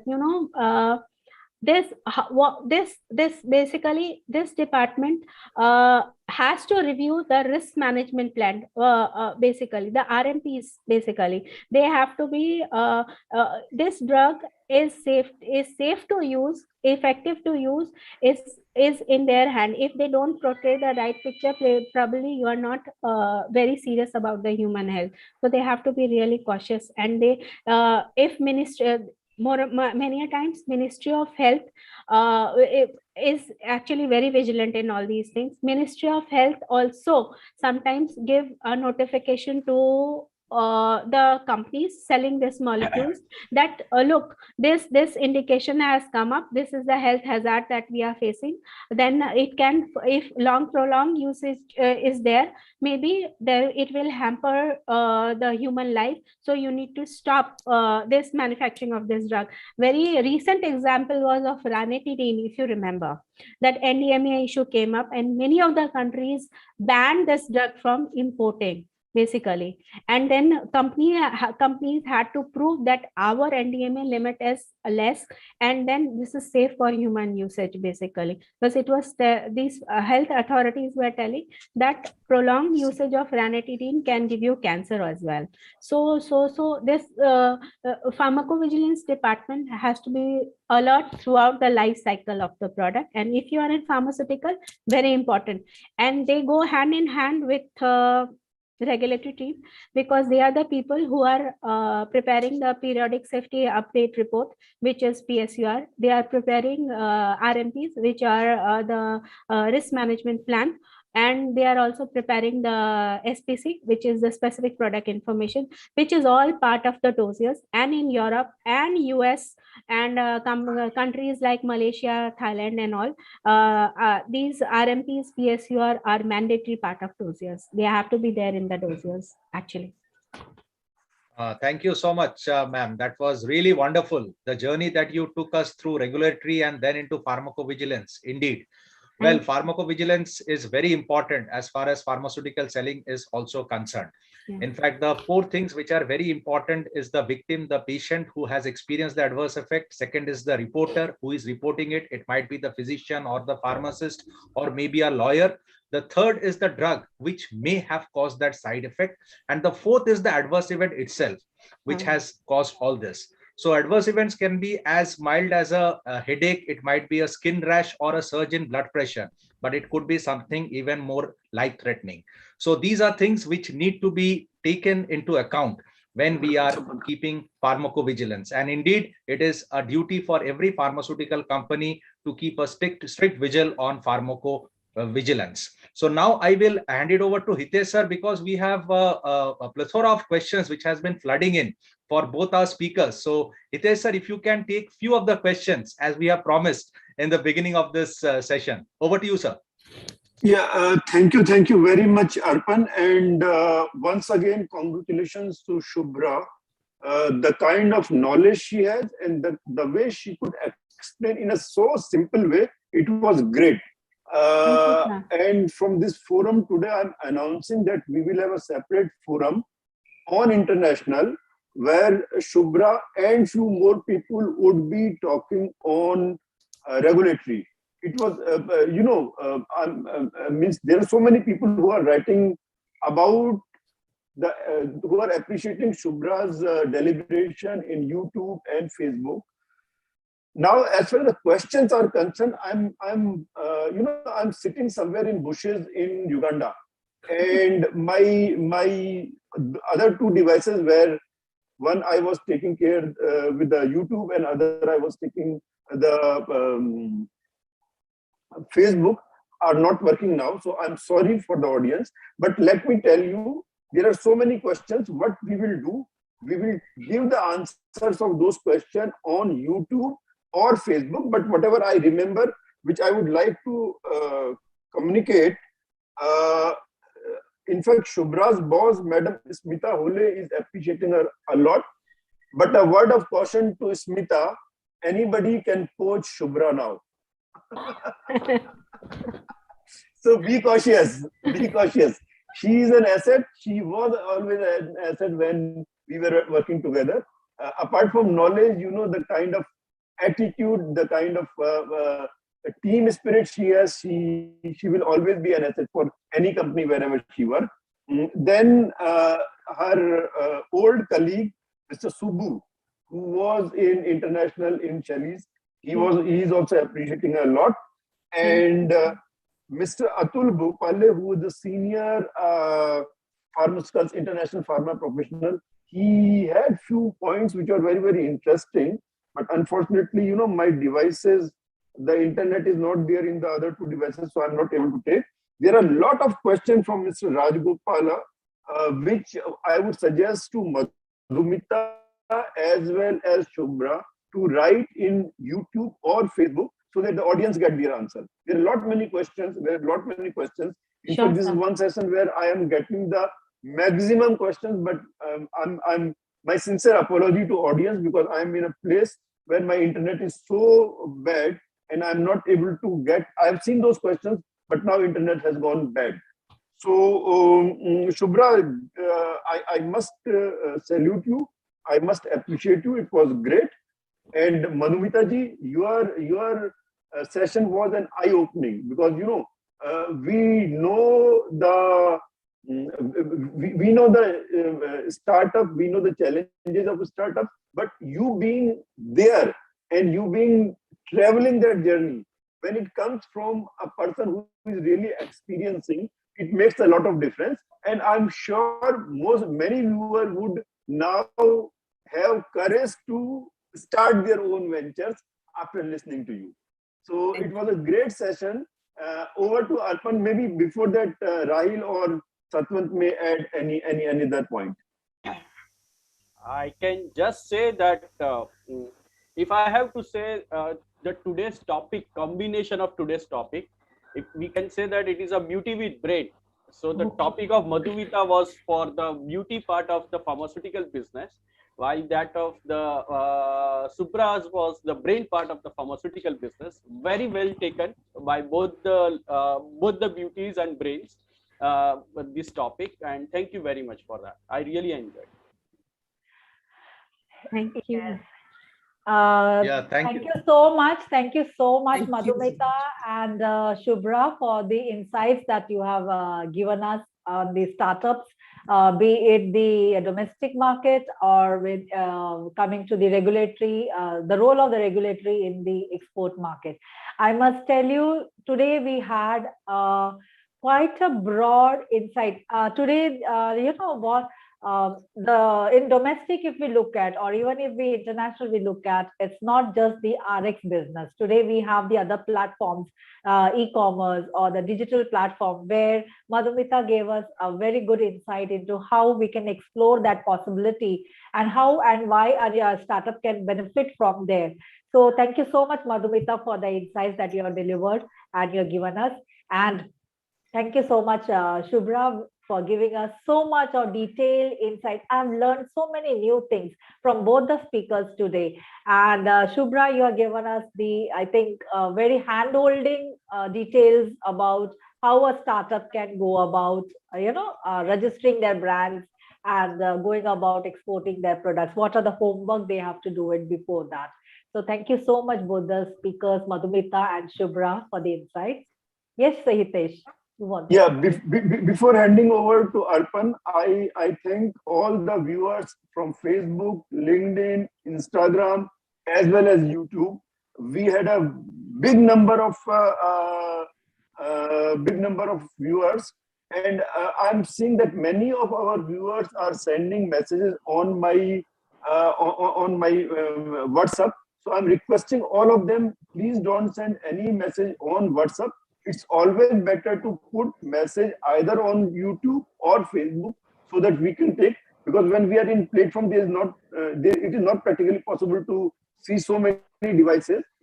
So henceforth, this is my personal request to my friends and my professional colleagues to put your questions, put your comment on either Facebook or on YouTube so that we can take it. And my personal apology to all of the viewers, because I'm not able to go through Facebook and YouTube because of the internet issue. But I'm assuring on behalf of Shubhra and Madhumita that they will go to Facebook as well as YouTube, and they will answer all the questions, because today questions are many, which generally I don't find in this kind of forum. So thank you once again, Madhumita. Thank you once again, Shubhra, Rahil, Satwant, as well as Arpan. And I hand over to Arpan to close the session. Thank you so much, Hitesh sir. In fact, a book which Jerome McCarthy wrote, which was Marketing a Managerial Approach. He wrote about the 7 Ps: the product, price, promotion, place, the people, process, and physical evidence. Well, today we came out with the 8th P, which is the purpose.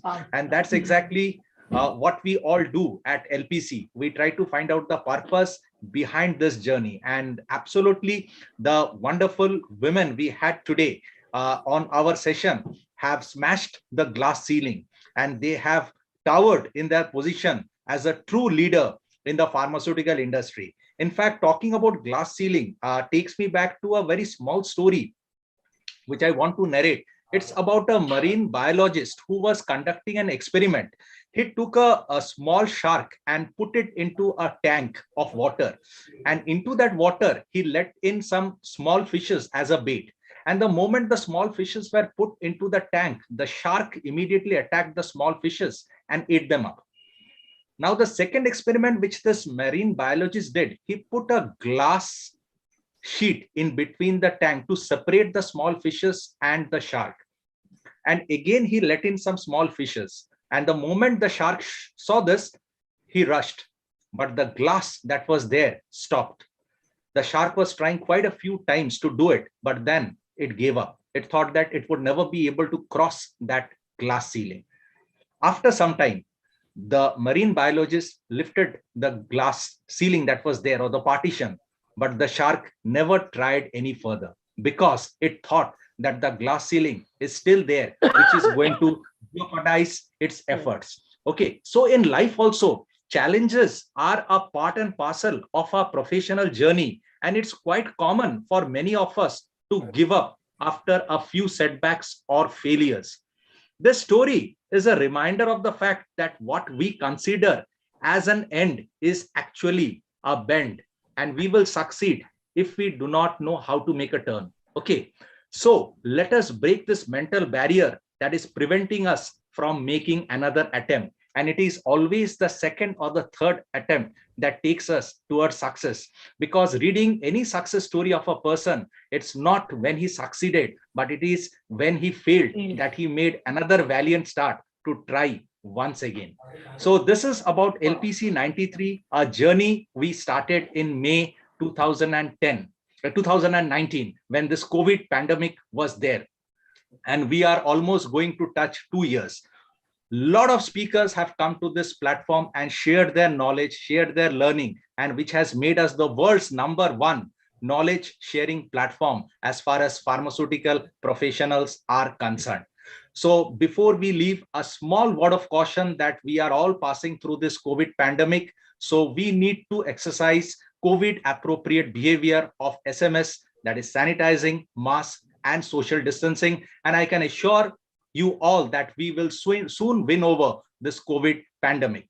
It is also time I thank our session support partner, Stream Communication, represented by Mr. Rahul Jain, who has been absolutely wonderful in his endeavor of supporting LPC's journey of knowledge sharing. So I would once again thank our speakers, Madhumita ma'am, ma'am, for her wonderful deliberation. I would like to thank Satwant ma'am also. I would like to thank Rahil ma'am also. Hitesh sir, as usual, was absolutely wonderful. Pillai ma'am was also wonderful as far as sharing regulatory as well as pharmacovigilance is concerned. Shubhra ma'am, really, I learned a lot from whatever you said today, because this was something I did not know earlier. Thank you so much for this. So it is time I say goodbye to all of us. So this is Arpan Kumar Paul signing off on LPC-93 with the assurance that once again, next Sunday, we will once again come back to you with a new set of speakers, a new set of topic, and a new set of learning. So thank you so much and goodbye to all of you. Thank you, everyone. Cheers to LPC. Thank you so much. Cheers. Yeah. Bye-bye. Thank you. Thank you.